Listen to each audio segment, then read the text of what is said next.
الحمد لله نحمده ونستعينه ونستغفره ونؤمن به ونتوكل عليه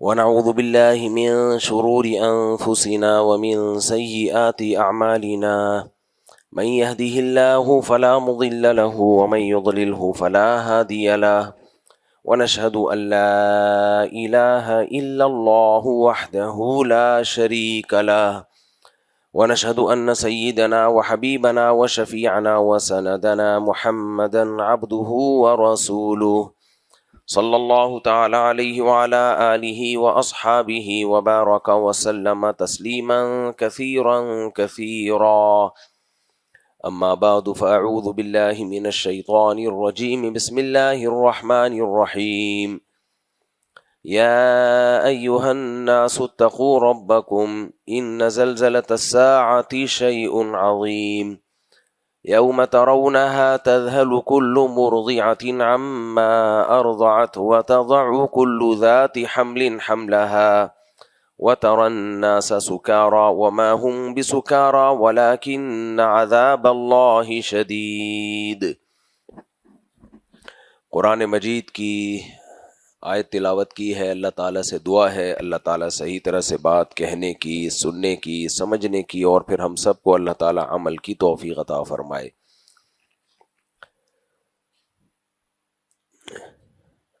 پچھلے جمعے بھی میں نے قرآن مجید کی اسی سے ملتی جلتی آیت پڑھی تھی، اے لوگو اللہ سے ڈرو، وَلْتَنظُرْ نَفْسٌ مَا قَدَّمَتْ لِغَدْ، ہر شخص کو چاہیے کہ وہ یہ دیکھے کہ وہ کل کے لیے کیا کر رہا ہے۔ آپ نے دیکھا ہوگا پہلے بینکوں کے باہر ایک اشتہار لکھا ہوتا تھا، روپیہ بچائیے کل کام آئے گا۔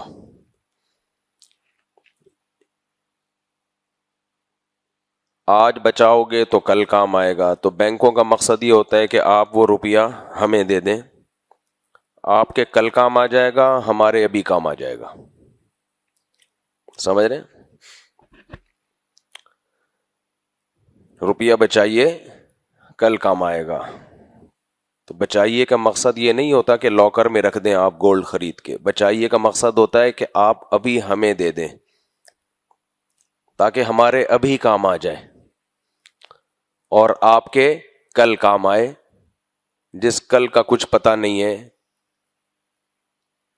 کہ کام آئے گا کہ بھی نہیں آئے گا آپ کے۔ جوان آدمی روپیے کا زیادہ اچھا استعمال کر سکتا ہے یا بوڑھا کر سکتا ہے؟ بتاؤ، بولتے کیوں نہیں؟ جوان آدمی۔ دنیا کی نظر میں جب یہ کہا جاتا ہے کہ پیسہ بچاؤ کل کام آئے گا تو اس کا مقصد کچھ اور ہوتا ہے۔ جب اللہ کہتا ہے بچاؤ کل کام آئے گا تو اللہ کا مطلب کچھ اور ہوتا ہے۔ بینک والے جب کہتے ہیں کہ روپیہ بچاؤ کل کام آئے گا، حقیقت یہ ہوتی ہے کہ جب آپ روپیہ بچاتے ہو بینک میں رکھتے ہو تو وہ آپ کے کل کام نہیں آتا، دو وجہ سے۔ ایک تو اس لیے شرعی وجہ سے کہ آپ سودی بینک میں جب پیسہ رکھو گے تو کل کام تھوڑی آئے گا، وہ تو سانپ بن کے ڈسے گا آپ کو۔ دوسری وجہ یہ ہے کہ بینک جو سود دیتے ہیں آپ کو وہ اتنا تھوڑا ہوتا ہے کہ پیسہ ڈی ویلیو زیادہ ہو رہا ہے، پیسے کی ویلیو زیادہ تیزی سے گر رہی ہے، ہر چیز کی قیمت زیادہ اسپیڈ سے اوپر جا رہی ہوتی ہے۔ آپ سودی بینک یا اسلامک بینک میں بھی جو پروفٹ ہے، اگرچہ وہ پروفٹ حلال ہے مگر وہ پروفٹ کا ریشو اتنا تھوڑا ہے کہ بے وقوفی ضرور ہے بینک میں پیسہ رکھنا، چاہے اسلامک بینک ہو چاہے سودی بینک ہو۔ لوگ دو چیزوں کو خلط ملط کر دیتے ہیں۔ ابھی ایک کلپ ہماری نظر سے گزرا جس میں ایک صاحب کہہ رہے ہیں کہ جو اسلامک بینک ہیں کیا دنیا میں صرف ایک مفتی تقی عثمانی ہی رہ گئے ہیں جن کے فتوے کو فالو کیا جائے، دوسرے علماء نہیں ہیں؟ تو جواب دینے والا کہہ رہے ہاں یہ تو ایسے ہی انہوں نے بنا لیا، سود کو حلال کر دیا وغیرہ وغیرہ۔ ایک تو مسئلہ ہمارے ساتھ یہ ہے کہ ہر آدمی ہر ایک کی فیلڈ میں گھسا ہوا ہے، یہ بڑی پرابلم ہے۔ اکیلے مفتی تقی عثمانی صاحب نہیں ہیں جنہوں نے اسلامک بینک کو حلال قرار دیا ہے، بہت سارے علماء ہیں۔ اسلام میں اکیلے کسی شخص کا رائے کا ویسے بھی اعتبار نہیں ہوتا۔ یہ تو جو آج کل کے نئے نئے اسکالر اور پروفیسر آ رہے ہیں نا، ان کی انڈیویجول رائے ہوتی ہے، کوئی پینل نہیں بیٹھتا، کوئی غور و فکر نہیں ہوتا ہے، ہر شخص اپنی آزاد رائے دے رہا ہوتا ہے۔ علماء میں ایسے نہیں ہوتا، خوب سمجھ لو۔ اگر علماء کرام کسی بات پر کوئی فتویٰ دیتے ہیں تو ان کی اکیلی رائے نہیں ہوتی، اس پہ غور و خوض ہوتا ہے، مجالس بیٹھتی ہیں۔ جیسے جو ڈاکٹر اسٹینڈرڈ کے ڈاکٹر ہوتے ہیں، پڑھے لکھے ہوتے ہیں، وہ کبھی بھی میڈیکل سائنس میں اپنی انفرادی کوئی رائے پیش نہیں کرتے۔ کبھی ایسا نہیں سنا ہوگا کہ ڈاکٹر نے کہی میری ذاتی رائے ہے، نہ نہ نہ بھائی، آپ اکیلے کیا، پوری ایک تحقیق ہوتی ہے، ریسرچ ہوتی ہے، اس کے بعد رائے ہوتی ہے۔ لیکن جو 2 نمبر ڈاکٹر یا 2 نمبر حکیم ہوتے ہیں، آپ نے دیکھ رہا ہوگا، وہ پھینک رہے ہوتے ہیں میری رائے ہے، میری رائے ہے۔ او بھائی، تیری کہاں سے ہو گئی؟ تو کیا اکیلا دنیا میں ڈاکٹر بنا ہے؟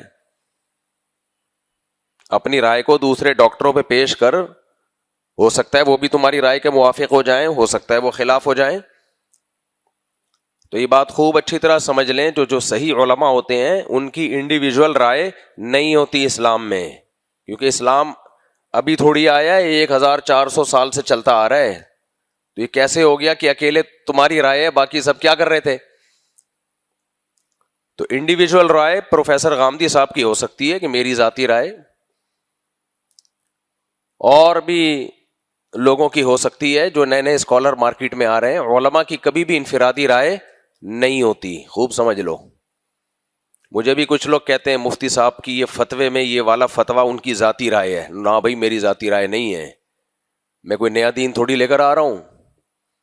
اب 20 علماء سے اس کی تصدیق کرا لو، وہ ہمارے اس فتوے کو ٹھیک قرار دیں گے۔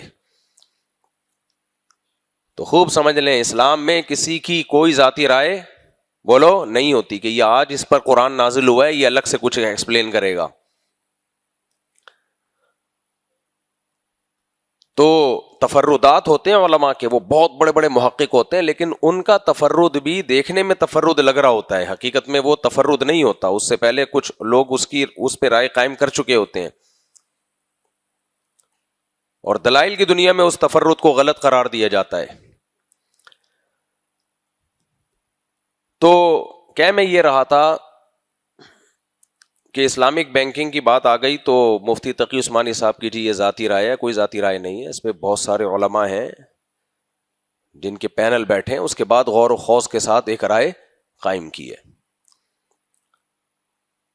لیکن ہاں، جو لوگ اشکال کرتے ہیں اسلامک بینکنگ پر کہ یہ مفتیوں نے اس کو حلال کر دیا، میں بار بار ایک بات کہتا ہوں، ہمارے ہاں منفی ذہنیت بہت ہے، منفی ذہنیت بہت زیادہ ہے۔ جب میں نے اسلامک بینک کے جائز ہونے کا فتویٰ دیا بہت تحقیق کے بعد، تو لوگ مجھے کہتے تھے کہ یہ لوگ بینکوں سے پیسہ لے رہے ہیں، پیسہ، مفتی لوگ بینکوں سے کیا کھاتے ہیں؟ پیسہ، تبھی جائز کر رہے ہیں۔ حالانکہ جب میں نے جائز ہونے کا فتویٰ دیا تھا، اسلامک بینکوں نے میرا اکاؤنٹ تک نہیں کھولا تھا، اور الزام کیا لگ رہا تھا؟ بینکوں سے کیا لے رہے ہیں؟ پیسہ۔ ہمارے فتووں کی بیس پہ لوگ بینکوں میں اکاؤنٹ کھول رہے تھے، اسلامک بینکوں میں، اور بینک میرا اکاؤنٹ نہیں کھول کے دے رہا تھا، پھر بھی ہم اس کو جائز قرار دے رہے تھے۔ کیوں؟ اس لیے کہ بھائی اگر میرا اکاؤنٹ نہیں کھول رہا تو میں دشمنی میں اس کو حرام کیسے کہہ دوں؟ کیا خیال ہے بھائی؟ ایک آدمی دودھ میں ملاوٹ کیے بغیر دودھ بیچ رہا ہے، مگر اس کو مجھ سے دشمنی ہے، مجھے نہیں بیچتا، تو میں کہوں کہ اس کا دودھ کا کاروبار ہی حرام ہے، تو یہ زیادتی ہوگی کہ نہیں ہوگی؟ آپ لوگ چپ بیٹھے ہوئے ہیں، تھوڑا سا بول لیں پلیز، کائنڈلی۔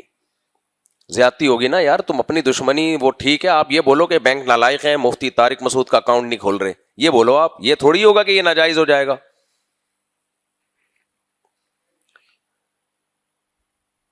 تو اس لیے اسلامک بینک کو ہم نے اس وقت تحقیق کے بعد جائز قرار دیا جبکہ بینک ہمارا اکاؤنٹ کھول ہی نہیں رہا تھا۔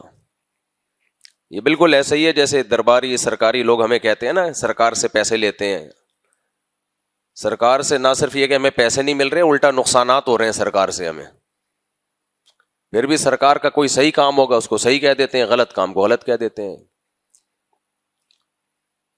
تو ہر ایک میں یہ ظرف نہیں ہوتا تو ان کو سمجھ میں نہیں آتا کہ ایسا کیسے ہو سکتا ہے.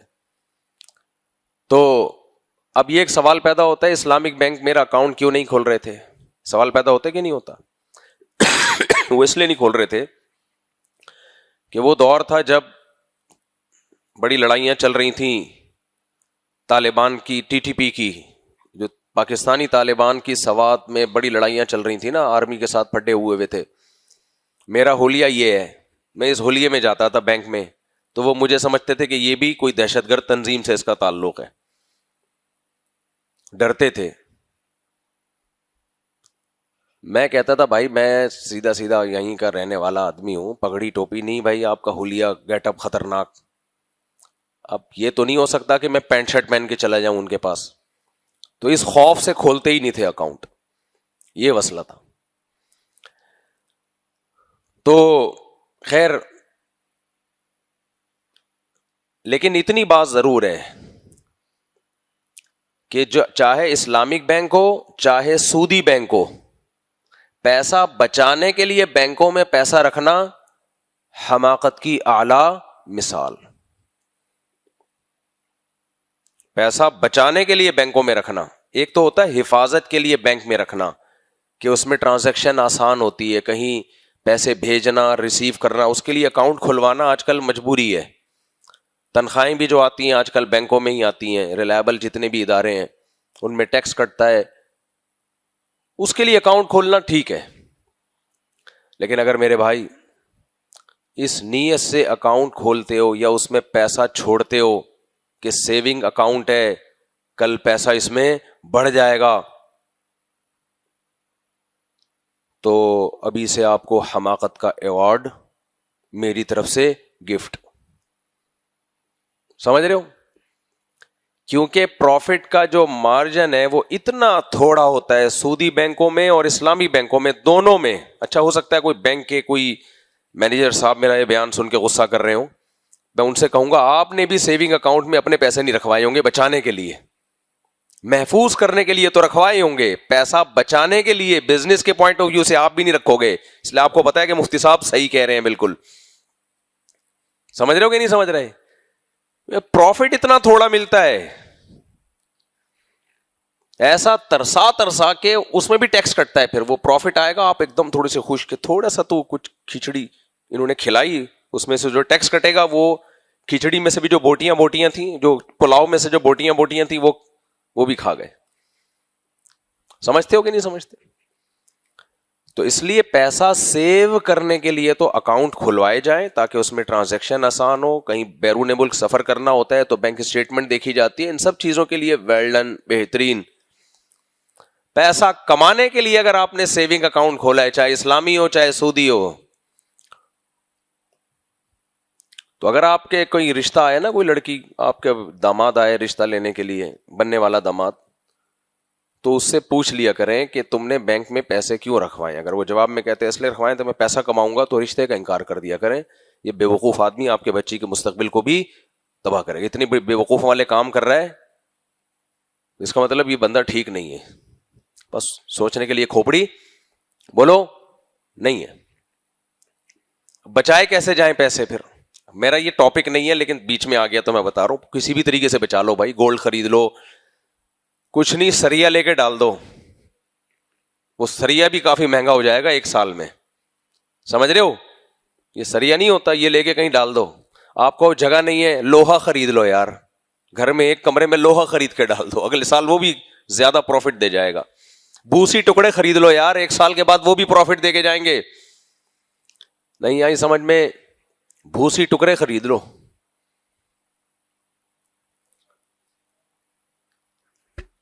یہ تجربے ہو چکے ہیں, تجربے جن لوگوں نے کیے ہیں نا وہ روئے ہیں بیچارے.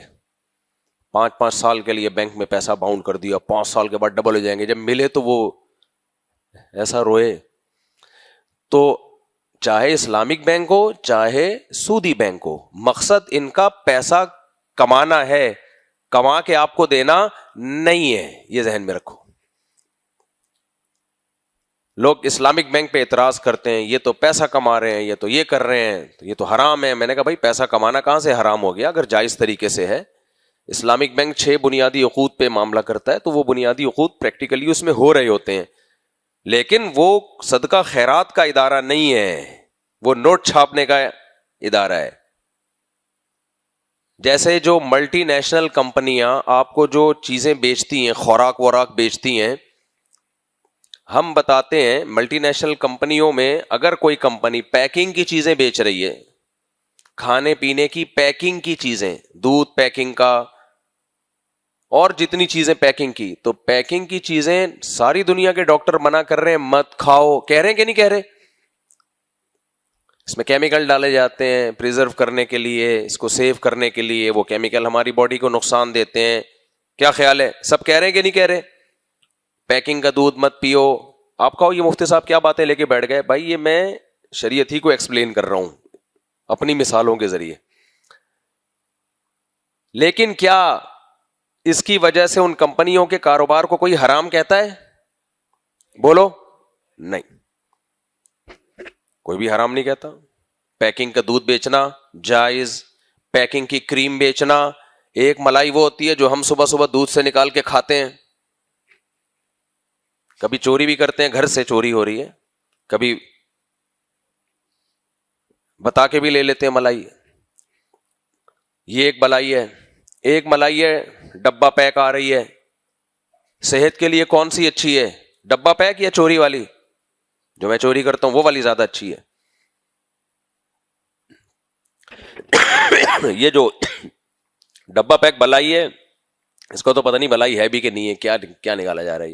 ہوگی کوئی اچھی چیز ہی ہوگی, لیکن میں نے بڑے بڑے ڈاکٹروں سے سنا ہے جو صحیح ریسرچ کر کے انہوں نے کہا ہے پیکنگ کی تمام چیزیں پہلی فرصت میں چھوڑ دینی, دودھ کھلا استعمال کرو.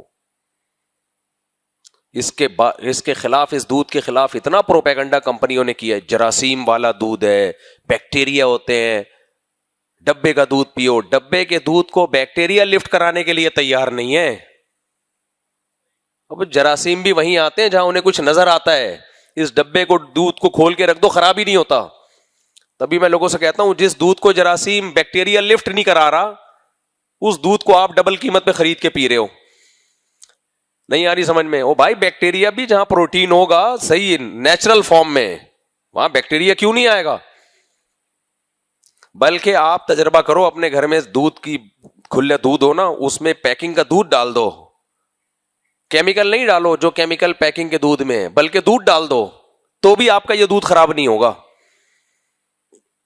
تو دودھ جو خراب نہیں ہو رہا یہ کیمیکل ہے ایک, جس کی وجہ سے دودھ میں وہ کیمیکل ملایا جاتا ہے, جس کی وجہ سے دودھ خراب نہیں ہوتا. پی لو آپ, میں منع نہیں کر رہا, حرام نہیں قرار دے رہا, لیکن بھائی جب تک کھلا دودھ مل رہا ہے اس میں گوالا کیا ملا دے گا؟ پانی ملا دے گا نا زیادہ سے زیادہ.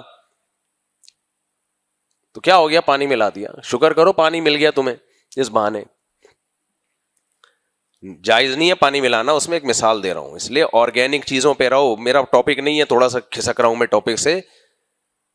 پہلے زمانے میں 99 سال لوگ زندہ رہا کرتے تھے, 100 سال, 110 سال کے بزرگ تو ہمارے محلے کے نمازی تھے.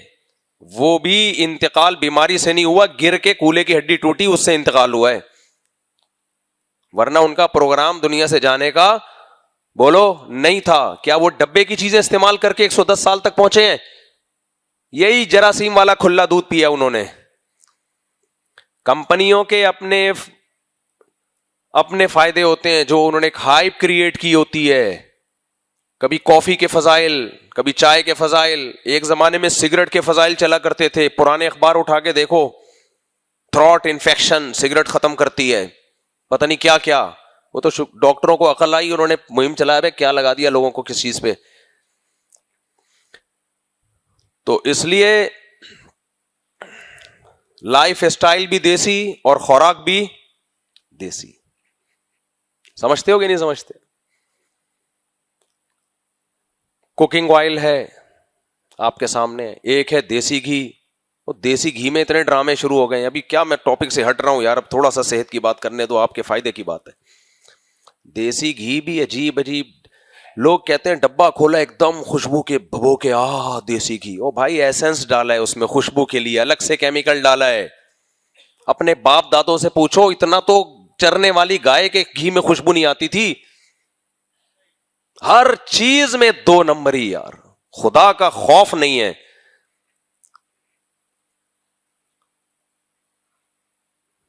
کھولیں گے نا دراصل، لگائیں گے ایسی خوشبو ہے، بھائی کیا کر رہا ہے؟ اگر تم نے کچھ ڈالا ہے اس کے اندر خوشبو کے لیے تو لکھ دو نا ڈبے پہ، جھوٹ کیوں بول رہے ہو؟ دیسی گھی وہی ہے، بھینس سے دودھ نکالا، مکھن نکالا، گرم کر کے گھی بنایا، یہ ہے دیسی گھی. اچھا دودھ بھی بڑے ڈرامے ہیں دودھوں میں. 2 دن نا، میں پتا ہے ابھی پچھلے 2 دن بیماری کی حالت میں بھی 2 دن پھرتا رہا ہوں دیسی گھی کی تلاش میں.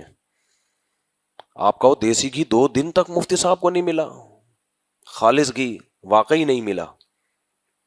ہو سکتا ہے اب دکان والوں کے فون آئے، مفتی صاحب ہمارے پاس ہے دیسی گھی. اور بھائی دیسی گھی کی جو میری نظر میں ڈیفینیشن ہے وہ الگ ہے، آپ کی نظر میں بولو الگ ہے. آپ جس کو دیسی گھی کہہ رہے ہو ہم اس کو دیسی گھی ہے، دیسی نہیں ہے وہ. جلدی سے یہ ٹاپک کر کے نا پھر بات ہو گئی ہے. تو پہلی بات یہ کہ آپ گائے کو کھلا کیا رہے ہو؟ گائے کی جو نیچرل غذا ہے وہ تو گھاس ہے، ہرا ہے. آپ ونڈے شنڈے اور پتہ نہیں کیا کیا اس کے نام رکھے ہوئے ہیں. پہلی بات، خالص آسٹریلین گائے جو ہے اس کا دودھ گائے کا دودھ نہیں ہے گائے کا دودھ ہی ہے. وہ دودھ نہیں ہے جو ہماری دیسی گائے کا دودھ ہے. دونوں میں بہت فرق ہے. سمجھتے ہو کہ نہیں سمجھتے؟ گائے میں کچھ منرلز ہوتے ہیں جس کی وجہ سے اس کے دودھ کا رنگ پیلا ہوتا ہے. آسٹریلین گائے کے دودھ کا رنگ وائٹ. ان کمبختوں نے کراسنگ کر کے کراس بریڈنگ کر کے گایوں کی نسلوں کی بیڑا غرق کر دیا ہے. تو دودھ زیادہ ہوگا، اس کا کریم بھی زیادہ ہوگی یا پتلا ہوگا جو بھی ہوگا، لیکن دودھ زیادہ ہوگا، کوالٹی اس کی اچھی نہیں ہوگی. کوالٹی ہماری دیسی گائے کی اچھی ہوتی ہے. بہت معذرت چاہتا ہوں، میں آج ٹاپک سے ہٹ گیا، لیکن اس کو کمپلیٹ کر کے پھر ہم آگے چلتے ہیں. دیکھو حدیث میں گائے کے دودھ کی فضیلت ہے، اس کا مطلب یہ ہمارے مذہب کا بھی کسی حد تک ٹاپک ہے. لیکن کون سی گائے کی؟ نبی نے فرمایا ترم فی الارض، جو زمین میں چرتی ہے. آسٹریلین گائے کا دودھ بیکار، بالکل وائٹ کلر کا ہوتا ہے. میں نے گائے پالی تھی نا، ایک صاحب نے کہا مفتی صاحب میں بھی آپ کی گائے کا دودھ لے جایا کرتا تھا، اتنا اچھا گھی پیلا یلو کلر کا. پھر پتہ نہیں آپ کی گائے کا دودھ کا گھی بھی وائٹ ہو گیا اور گائے کا دودھ بھی کیا ہو گیا؟ وائٹ ہو گیا. میں نے کہا مجھے پتا ہے ہو گیا تھا. وجہ اس کی ایک ڈاکٹر صاحب کے مشورے پر میں نے اس کو ونڈے پنڈے کھلانا شروع کر دیے تھے. وہ ڈاکٹر نے تو میری خیر خواہی میں مشورہ دیا کہ دودھ کی کوانٹٹی بڑھ جائے. کوانٹٹی بڑھے گی کوالٹی کیا ہو جائے گی؟ خراب. تو دیسی گھی کا مطلب وہ ہوتا ہے جو ونس اپون اے ٹائم ہمارے باپ دادے کھایا کرتے تھے. ونس اپون اے ٹائم بولو ہمارے باپ دادے کھائے. نمبر 1 گائے بھی دیسی ہو. نمبر 2 کھاتی بھی کیا ہو؟ دیسی، یعنی گھاس کھاتی ہو. نمبر 3 اس گائے کو دھوپ بھی ملتی ہو، چلتی پھرتی بھی ہو. ان تمام شرطوں کے بعد جا کے جب دودھ نکلے گا اور پھر اس دودھ سے گھی نکلے گا از کالڈ دیسی گھی. سمجھتے ہو کہ نہیں سمجھتے؟ اس میں کوئی خوشبو کے لیے ایسنس نہ ڈالا ہو. خیر ہم کہاں نکل لیے. لیکن یہ والا گھی بہت کم مارکیٹ میں مل رہا ہے. ہو سکتا ہے کسی کے پاس ہو، میں کسی کا انکار نہیں کرتا. لیکن گھی کے نام پہ منجن بہت زیادہ بک رہا ہے ڈبوں میں. کیا خیال ہے، بک رہا ہے کہ نہیں بک رہا؟ اور کمپنیاں جو دودھ بیچ رہی ہیں اس پر تو ہم ایمان لے کر آئے ہیں کہ یہ دودھ ہے. باقی اس دودھ کا جو بیڑا غرق کیا جاتا ہے، گائے سے نکلنے کے بعد اس کو پکایا جاتا ہے، اتنی ہیٹ پہ اس کو گرم کیا جاتا ہے، پھر اس میں کچھ کیمیکل ملائے جاتے ہیں، جو بیڑا غرق ہونا تھا وہ. ہاں اس میں یہ ہے کہ کچھ کمپنیاں اچھی ہیں، ان کا دودھ کم نقصان دہ ہے، کچھ کا زیادہ نقصان دہ. ایک نقصان تو ڈاکٹروں سے ہم نے سنا ہے، آپ کہہ سکتے ہیں وہ سب آپ کا ٹاپک نہیں ہے لیکن ڈاکٹروں کا تو ہے نا. ڈاکٹروں سے ہم نے سنا ہے کہ کینسر میں ان ڈبے اور پیکنگ کی چیزوں کا بہت بڑا دخل ہے. جو کینسر پھیل رہا ہے نا، جو پیکنگ کی چیزیں ہم کھا رہے ہیں نا، اس میں بہت بڑا دخل ہے. میرے بھائی گوشت بھی اچھا پیکنگ کا نہیں ہے، گوشت بھی وہ اچھا ہے جاؤ ذبح کرو اور کھا جاؤ. جانور کاٹو اپنے مبارک ہاتھوں سے. یا قصائی کوئی ایسی جگہ ہیں ہم نے دیکھا ہے روزانہ جانور آتا ہے کٹتا ہے اور قصائی شام تک سارا گوشت بیچ کے فارغ ہو جاتے ہیں. اچھا اس میں بھی ایک ڈرامہ ہے. بعض دفعہ قصائی وہ گائے لے کر آ رہا ہے جو سارا دن کچرا کھاتی ہے. نبی صلی اللہ علیہ وسلم نے اس جانور کا گوشت کھانے سے منع کیا جو گند بلا کھاتا ہو.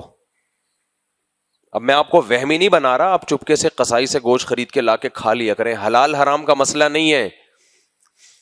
لیکن جب میرے سامنے یہ کہا کرو نا کہ یہ خالص گوشت ہے, تو پھر بہت سوچ سمجھ کے کہا کرو. آپ جس کو خالص سمجھ رہے ہوتے ہو وہ ہمارے معیار پہ خالص بولو نہیں ہوتا. کچرا چننے والی جو جانور, کچرا کھانے والے جو جانور ہوتے ہیں نا, آپ نے دیکھا ہوگا کچرا کھا رہے ہیں, تھیلیاں بھی کھا رہے ہیں, گند بھی کھا رہے ہیں, سڑے ہوئے پھل بھی کھا رہے ہیں. ان جانوروں کے گوشت میں اس کے اثرات آتے ہیں. جانور وہی اچھا ہے, گائے کی خوراک گھاس پھوس ہے بھائی, اس کو گھاس کھانے دو خدا کے بندو, یا پھلوں کے چھلکے کھلا دو اس کو. اتنی کیا کیا کھلایا جا رہا ہے. ایسے ایسے جانور قربانی کے لیے تیار ہوتے ہیں کہ آپ اپنے باریک سے لڑکے کو ڈال دو وہاں, بولا یار اس کو یہ تیار کر دے تو.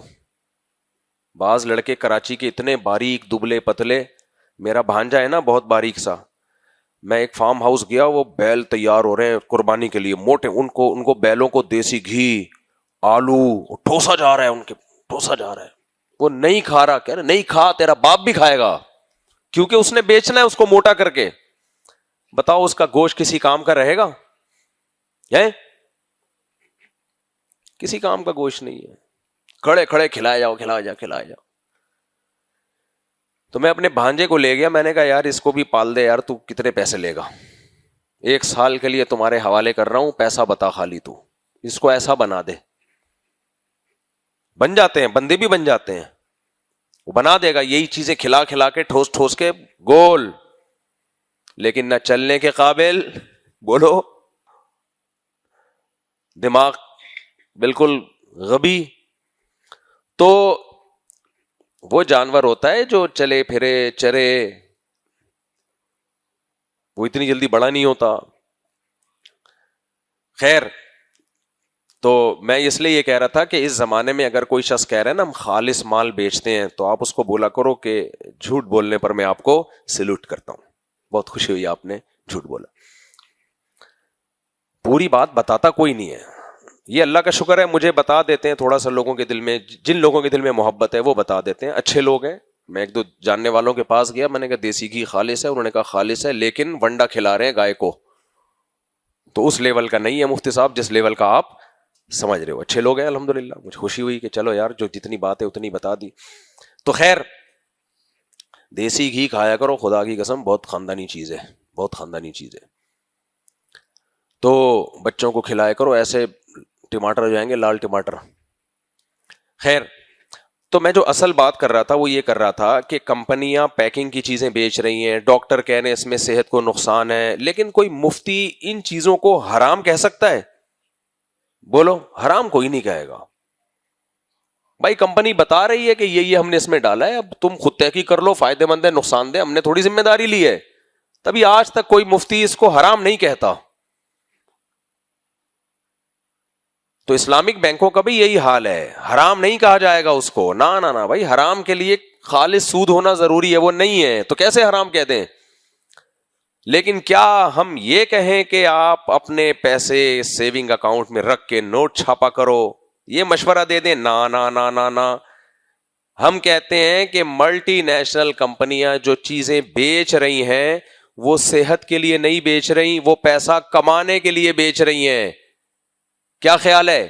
تو پیسہ کمائیں, ٹھیک ہے, انہوں نے سب لکھ دیا اس کے اوپر, یہ اس میں آپ کو یہ اس کے جو اجزاء ہیں وہ یہ ہیں, لکھ دیا, اور دھوکہ نہیں دے رہے, وہ بتا دیا بھائی. اب آپ خود تحقیق کر لو, ڈاکٹروں سے جا کے یہ کیمیکل صحت کے لیے کیسا ہے, یہ کیسا ہے, یہ کیسا ہے, وہ بتا دیں گے آپ کو ڈاکٹر لوگ, وہ ان کی فیلڈ ہے. انہوں نے سب لکھ دیا بھائی, لیکن ان کی نیت لوگوں کو صحت دینا نہیں ہے. ان کی نیت کیا ہے؟ بولو, پیسہ. جتنی کمپنیاں چاہے وہ جوس بنا کے بھیج رہی ہوں, کولڈ ڈرنک بیچ رہی ہوں, جوس بیچ رہی ہوں, گوشت بیچ رہی ہوں, خوراکیں بیچ رہی ہوں, کریم بیچ رہی ہوں, مکھن بیچ رہی ہوں, جو مرضی بیچ رہی ہیں, مجھے ایک بات بتاؤ, ان کا مقصد پیسہ کمانا ہے یا صحت؟ بولو, پیسہ ہے نا. آپ بھی اگر کمپنی کھولو گے آپ کا مقصد بھی پیسہ کمانا ہوگا, اس میں کوئی اچھمبے کی بات نہیں ہے. وہ صاف کہتے ہیں بھائی ہمارا مقصد کیا ہے؟ پیسہ. اگر ان کا مقصد ہیلتھ ہوتی تو پھر کمپنی یہ نہ کہتی اس سال ہمیں اتنا لاس ہوا ہے, بلکہ کمپنی کہتی اس سال ہم نے لوگوں کو سیب کا جوس پلا کے آئرن کی اتنے لوگوں میں کمی کو ختم کر دیا ہے ہم نے, لہذا لاس تو ہوا ہی نہیں, جو ہمارا ہدف تھا وہ ہمیں حاصل ہو گیا ہے. یہ کہتے ہیں نا وہ لوگ,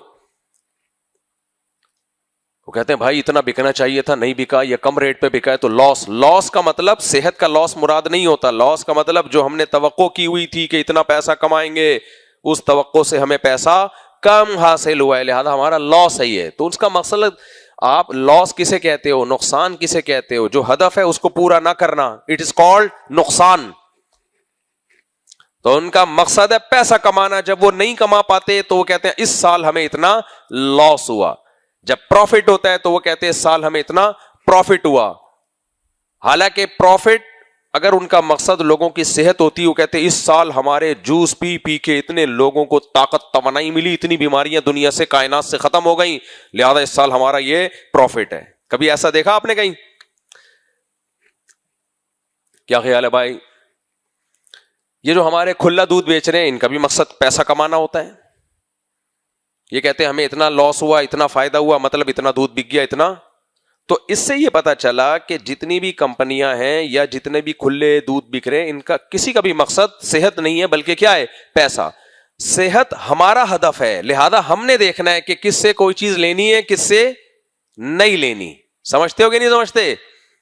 میں اور آپ جب کچھ کھاتے ہیں تو لذت اور صحت دونوں ہوتی ہیں. تو اب ہم نے فیصلہ کرنا ہے کہ ہمیں کیا کھانا ہے کیا نہیں کھانا. تو اسی طرح سمجھ لو اسلامک بینکنگ کا بنیادی مقصد پیسہ کمانا ہے, غریبوں کی مدد نہیں ہے.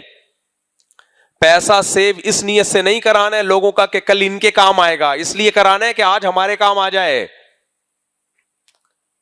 تو حلال ہے, جیسے پیکنگ کی چیزیں حلال ہیں, جائز ہے.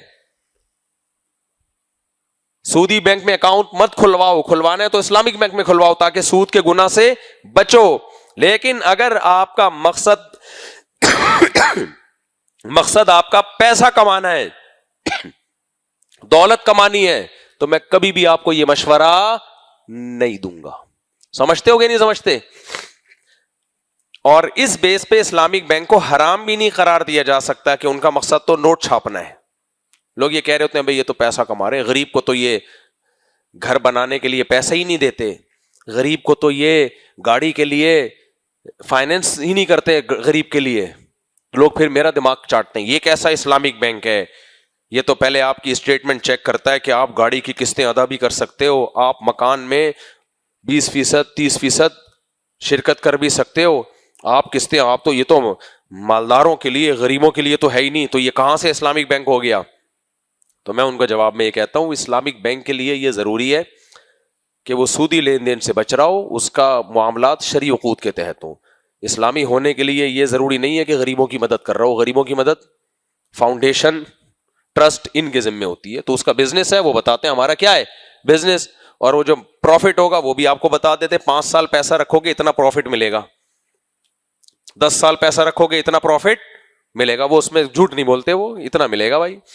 ایک اندازہ ہوتا ہے, یقینی تو وہ نہیں بتا سکتے. سودی بینک یقینی بتا دیتا ہے, اسلامی بینک یقینی نہیں بتا سکتے, کہ لم سم اندازہ بتاتا ہے وہ. تو اب یہ آپ پر ہے کہ آپ بے وقوف بن کے یہ سوچو کہ میرے 5 لاکھ 5 سال میں 8 لاکھ ہو جائیں گے, او ہو, حالانکہ اتنے بھی نہیں ہوتے, لیکن اتنے ہو جائیں گے 3 لاکھ. ابے 5 سال کے بعد جو چیز آج 5 لاکھ کی تھی وہ سونا دیکھ کہاں چلا جائے گا, چاندی کہاں چلی جائے گی, سریے کی قیمت بڑھ جائے گی. 5 سال کے بعد تو مجھے خطرہ ہے قیامت نہ آ جائے, جو پاکستان کے حالات چل رہے ہیں. تو یہ آپ کی حماقت اور آپ کی کیا ہے بے وقوفی. سمجھتے ہو گے نہیں سمجھتے؟ اب کمپنیوں نے لکھ دیا نا ڈبے کے اوپر یہ چیزیں ہیں, اس کے اندر یہ کیمیکل ہے, تو اب اس کیمیکل کے بارے میں کمپنی نہیں بتائے گی, دکاندار نہیں بتائے گا, آپ یہ بڑے ماہر ڈاکٹر جو خوراک کے ماہر ہیں ان سے پوچھو کہ سر یہ کیمیکل صحت کے لیے فائدے مند ہے یا نقصان دہ, تو وہ ڈاکٹر لوگ بتائیں گے آپ کو یہ کیا کرتا ہے باڈی میں جا کے, حالانکہ خود بھی پی رہا ہوگا ڈاکٹر. ڈاکٹروں کا کون سا اپنی صحت کا خیال کرتے ہیں. خیر, ڈاکٹر سگریٹ پی رہا ہوگا دبا دبا, میں نے دیکھا ہے, اور کہہ رہے ہوگا آپ دیکھیں سگریٹ چھوڑ دیں بہت نقصان دہ ہے, خود پھر پیے گا. ان کو بولا جائے کہ آپ کیوں پی رہے ہو, کہتے ہیں یار میرا دماغ ہی کام نہیں کرتا جب تک سگریٹ نہ پیوں. کہتے ہیں یہ مشورہ بھی آپ کو میں نے سگریٹ پی کے ہی دیا ہے, اگر نہ پیتا تو یہ مشورہ بھی نہیں, الٹے مشورے دیتا, بلکہ میں کہتا کہ پیو, سگریٹ پی ہے تو میرا دماغ کام کیا اور میں نے آپ کو صحیح مشورے دیے کہ یہ صحت کے لیے نقصان دہ ہے. سگریٹ کا یہی نقصان کم ہے کہ اس کے پیے بغیر جس کو عادت پڑ جائے اس کا دماغ ہی نہیں چل رہا ہوتا. خیر, تو کہاں سے کہاں بات چلی, تو خیر میں یہ یہاں سے میں نے بات شروع کی تھی, یار مجھے تھوڑا سا پانی پلا دیں, ذرا سادہ ہو, ٹھنڈا نہ ہو. پانی نہیں مل رہا آج کل, عجیب عجیب قسم کے پانی آ رہے ہیں مارکیٹ میں یار, کس چیز کی اس کو روئے آدمی. پانی کی واٹ لگا کے نا اس کو زیرو کر دیا جاتا ہے, بالکل سارے منرلز اس میں ختم, پھر اپنی طرف سے 2-4 ڈال دیے جاتے ہیں. زمین کا پانی اگر کہیں میٹھا نکلا ہے تو وہ پیا کرو, اس کے علاوہ کہیں دائیں بائیں جانے کی ضرورت, بولو صدیوں سے انسان کیا پیتا آ رہا ہے, کنووں کا پانی. اس لیے کسی کی زمین میں اگر میٹھا پانی نکل جائے, میٹھا ہو کھارا نہ ہو, تو کہیں جانے کی ضرورت بولو نہیں ہے. ہاں اس کے قریب قریب گٹر لائن نہ ہو, ورنہ وہ گٹر سیوریج کا پانی بھی اس میں شامل ہو رہا ہو. جس کو یہ مل جائے نا, کہیں میں گلگت گیا ہوں, میرے بھائی وہ چشموں کا پانی پیتے ہیں, 99-100 سال جیتے ہیں وہ لوگ, لیکن وہاں بھی اب کمپنیوں کا پانی پہنچ چکا ہے. یہ والا پانی پیو, یہ دیکھو کتنا پیور پانی, صاف ستھرا پانی. وہ بے وقوف تھے جو اب تک پی پی کے 99 سال جیتے آئے ہیں. سوات مردان کے لوگ بھی اب کمپنیوں کا پانی پی رہے ہیں یار. برین واشنگ کی آپ انتہا دیکھو یار. تمہارے دادے پردادے یہ چشموں کا پانی پی کے 100 سال جیے ہیں, اور تمہیں کمپنیاں کہہ رہی ہیں یہ پانی مت پیو, یہ پیو, دیکھو صاف ستھرا پیور پانی. واہ واہ واہ. کمپنیاں بے وقوف نہیں ہے, بے وقوف کون ہے؟ ہم ہیں. البتہ یہ ضرور ہے کراچی میں جو لائن کا پانی آ رہا ہے اس سے بہتر بہرحال یہ کمپنیوں کے پانی ہی ہیں. ایسا نہ ہو یہ چھوڑ کے کراچی کا جو لائن کا پانی ہو وہ پی لو, وہ ٹھیک ہے فلٹر کرتی ہے گورنمنٹ, اس میں فلٹر بھی کرتی ہے, اس کو صاف بھی کیا جاتا ہے, لیکن بھائی پتہ نہیں کیا کیا جاتا ہوگا. تو وہ میں اس پانی کی بات نہیں کر رہا, میں بات کر رہا ہوں زمین کا, چشموں کا پانی صاف ستھرا, اس سے بہتر کوئی پانی نہیں ہے. جن کو وہ میسر ان کو ضرورت ہی نہیں ہے بھائی دائیں بائیں جانے کی. بسم اللہ الرحمن.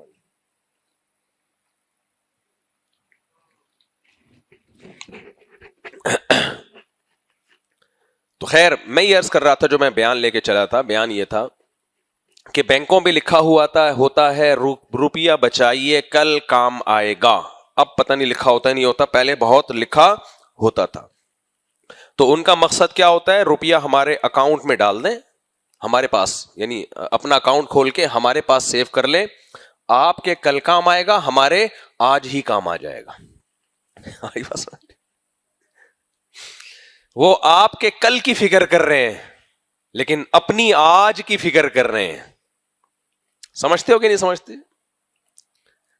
یہ ہے راکٹ سائنس, یہ سمجھنے کے لیے بہت بہت ڈیپ میں جا کے آپ کو سوچنا پڑے گا. دنیا اسی کا نام ہے.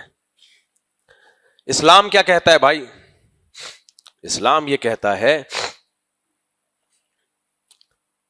روپیہ بچائیے کل کام آئے گا. لیکن کل کا مقصد کیا ہے؟ موت کے بعد کی بھی ایک زندگی ہے, وہ کل یقینی ہے. اور بچائیے کا مقصد یہ نہیں بینکوں میں رکھ دو, بچائیے کا مقصد کیا ہے؟ صدقہ اور خیرات کرو, اپنی قبر کے لیے بھی پیسہ بچاؤ, سارا دنیا میں کھا کے ختم نہ کر دو, سارا دنیا میں کھا کے ختم نہ کر دو. نبی صلی اللہ علیہ وسلم کے گھر میں ایک ہدیہ آیا, کوئی کھانے پینے کی چیز تھی. آپ صلی اللہ علیہ وسلم بھوک کی حالت میں گھر تشریف لائے, سیدہ عائشہ سے پوچھا کچھ کھانے کو ہے؟ سیدہ عائشہ نے فرمایا حسب عادت حسب معمول نہیں. سمجھ رہے ہو؟ کچھ کھانے کو ہے، فرمایا نہیں. پھر فرمایا کہ ہاں کہیں سے کچھ ہدیہ آئے، یعنی ہمارے گھر میں تو کچھ بھی نہیں ہے، البتہ کہیں سے کچھ کھانے کی چیز ہدیہ آئی تھی، وہ میں نے صدقہ کر دی. اندازہ لگاؤ یار، گھر میں فاقے چل رہے ہیں اور کھانے کی چیز کیا کی جا رہی ہے؟ بولو، صدقہ. فرمایا تھوڑی سی بچا لی ہے، کچھ کھر تھے بکری کے یا کچھ اس طرح کی کوئی سری تھی، فرمایا تھوڑی سی بچا لی ہے میں نے، وہ بچ گئی ہے. مجھے ایک بات بتاؤ، میں اور آپ ہوتے تو ہمارا حال کیا ہوتا؟ میٹر گھومتا کہ نہیں گھومتا؟ سب سے پہلے تو میٹر یہ گھومتا کہ گھر میں ویسے ہی کھانے کو نہیں ہے. سب سے پہلی بات تو یہ بینک والے کیا کہتے؟ بچائیے کل کام آئے گا. آپ نے بچایا کیوں نہیں؟ صدقہ کیوں کیا آپ نے؟ کیا خیال ہے بھائی؟ اب کل تو کچھ بھی کام نہیں آ رہا، یعنی شام کے وقت کھانے کے وقت تو کچھ چیز ہی نہیں ہے کھانے کو. دوسری ہمیں بڑا اشکال یہ ہوتا کہ ایک تو گھر میں ویسے ہی فاقے چل رہے ہیں، اوپر سے کچھ آیا تو اس میں سے بھی آدھا صدقہ، تھوڑا سا بچا لیا. تو میرے اور آپ کے کیا جذبات ہوتے؟ آدمی کو ٹائم پہ گھر میں کھانا نہ ملے، میٹر کیسا گھومتا ہے کہ نہیں گھومتا؟ خواتین کو اکثر شکایت ہوتی ہے ہمارے میاں بڑے بد اخلاق ہیں. دیکھو میں بھی کسی کا میاں ہوں، جب ٹائم پہ کھانا نہ ملے اور بھوک لگ رہی ہو نا تو کھوپڑی بولو سب مسلمانوں کی گھومتی ہے. یہ کامن مسئلہ ہے.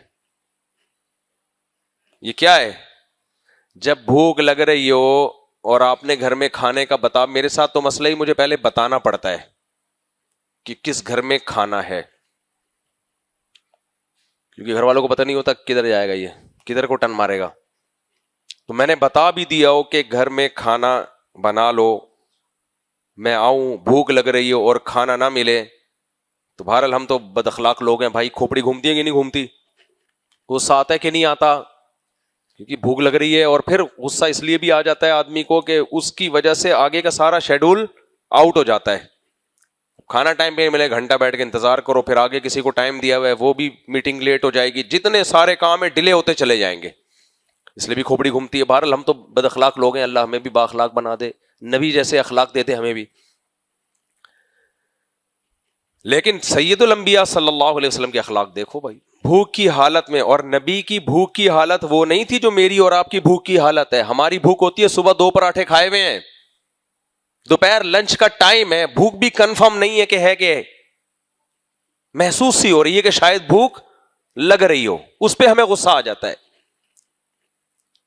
نبی صلی اللہ علیہ وسلم کی جو بھوک تھی نا وہ ایسے نہیں تھی. وہ کئی وقتوں کے فاقوں کے بعد جو آپ کی بھوک تھی اس کو آپ صلی اللہ علیہ وسلم بھوک کہا کرتے تھے. سمجھتے ہو کہ نہیں سمجھتے؟ اس کنڈیشن میں نبی گھر میں آ رہے ہیں، سیدہ عائشہ سے پوچھ رہے ہیں کچھ کھانے کو ہے، اور جواب مل رہا ہے کہ کچھ آیا تھا لیکن میں نے زیادہ صدقہ کر دیا، یہ تھوڑا سا باقی رہ گیا ہے.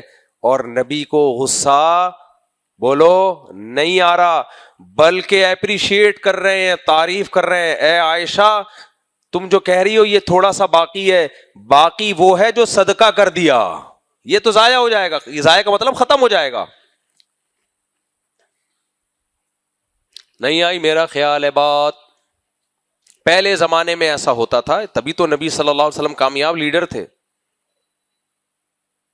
اپنے لیے بھوک، افلاس، استغنا، دوسروں کے لیے کہ ان کو صدقہ کیا جائے. دیکھو امی عائشہ نے جن کو صدقہ کیا ان کو بھی تو نبی جا کے کہہ سکتے تھے کہ جیسے میں فاقے میں رہتا ہوں تم بھی فاقے میں رہا کرو، تم کیوں صدقہ لے رہے ہو؟ کہہ سکتے تھے یا نہیں کہہ سکتے تھے؟ ان کو نہیں آپ نے کہا. کیوں بھائی؟ دوسروں کے لیے اصول شریعت کے، پیٹ بھرو اس کا، اس کو بھوکا مت رکھو. بنو تمیم سے کچھ صحابی آئے نبی صلی اللہ علیہ وسلم کی خدمت میں، ان کے چہروں سے فاقے کے اثرات تھے، لگتا تھا کہ یہ بہت مسکین ہے، غریب ہیں. حدیث میں نبی صلی اللہ علیہ وسلم نے ان کے لیے چندہ جمع کرنا شروع کیا. صحابہ سے کہا ان کا خیال کرو، ان کے چہروں سے فاقہ جھلک رہا ہے. جس صحابی کو گھر میں جو چیز ملی، کوئی کھجوریں لا رہا ہے، کوئی پنیر لا رہا ہے، جو کچھ ملا اٹھا کے لائے، اور ایسے کہتے رومال میں ان کے لیے مال جمع ہو گیا. آپ صلی اللہ علیہ وسلم کا چہرہ خوشی سے چمکنے لگا. دوسروں کے لیے نبی کا اصول یہ تھا. اپنے لیے کیا اصول ہے کہ فاقوں پہ فاقے, اور تھوڑا سا گھر میں آیا تو ترغیب دے رہے ہیں امی عائشہ کو کہ تم نے اچھا کیا, صدقہ کر دیا, کیونکہ جو صدقہ کیا ہے وہ باقی ہے, جو رہ گیا وہ باقی نہیں ہے, وہ تو ختم ہو جائے گا. آج میری اور آپ کی عادت کیا ہے؟ اپنے پیٹ بھر رہے ہیں. دوسروں کے لیے اصول یہ کہ ابھی کیا بتاؤں میں, پھر باتیں دوبارہ سے اٹھتی ہیں. ابھی وہ پنجاب کے اماموں کا تنخواہوں کا مسئلہ چلا ہے نا, پنجاب کے اماموں کے ساتھ حکومت تعاون کر رہی ہے, تو ہم لوگ کہہ رہے ہیں کہ نہیں, علماء کو استغنا کے ساتھ رہنا چاہیے, حکومت سے رعایت نہیں لینی چاہیے. بھائی اپنے لیے یہ اصول ہونا چاہیے, سمجھ رہے ہو؟ اپنے لیے اصول. مجھے چاہیے میں تعاون نہ لوں, آپ کو چاہیے آپ تعاون نہ لیں. دوسرے کے ساتھ جب تعاون ہو رہا ہے تو ہمیں چاہیے کہ تعاون ہو. اسلام استغنا اپنے لیے سکھاتا ہے. حضرت مفتی رشید احمد صاحب رحمہ اللہ تعالی نے اصل الفتاوی میں لکھا کہ مدارس کو چاہیے کہ حکومت سے رعایت مت لیں, کیونکہ رعایت لینے سے پھر حکومت کی بولنی پڑتی ہے. تبھی جامعۃ الرشید حکومت سے کوئی رعایت نہیں لے رہا. یہ خامخواہ کا الزام لگایا ہوا ہے. مجھے اب لوگ نا وہ بھیج رہے ہیں, مفتی دیکھو مفتی رشید احمد صاحب نے کہا کہ مدارس کو چاہیے حکومت سے رعایت مت لیں. میں نے کہا مفتی رشید احمد صاحب نے مدارس کے بارے میں یہ بات کہی ہے, مساجد کے اماموں کے بارے میں یہ بات نہیں کی. اگر ان کو پتہ چلتا تھا کسی مسجد کے امام کو کہیں سے رعایت مل رہی ہے تو وہ استغنا اپنے لیے, ان کے اصول کچھ اور تھے, دوسروں کے لیے اصول کچھ اور تھے. دوسروں کے لیے تو وہ کہتے تھے کہ بھائی, میں ایک مثال دیتا ہوں, ان کی رائے یہ تھی کہ مدرسے کے اساتذہ کی تنخواہیں زیادہ ہونی چاہیے. خود کبھی تنخواہ نہیں لی, جو لی وہ بھی صدقہ کر دی, مدرسوں کو واپس کر دی. نہیں آئی سمجھ میں بات؟ ہمارے شیخ حضرت مفتی رشید احمد صاحب دارالعلوم کورنگی کراچی میں جتنے سال پڑھایا, بقدر ضرورت تھوڑی سی تنخواہ لی بھی تو وہ بھی ساری واپس کر دی. لیکن خود اپنے بارے میں پتہ ہے کیا اصول تھا؟ میں نے کئی بار سنا ہے کہ مدرسے میں ٹیچروں کو تنخواہیں تھوڑی نہیں بلکہ زیادہ دینی چاہیے. نہیں آئی بات سمجھ میں؟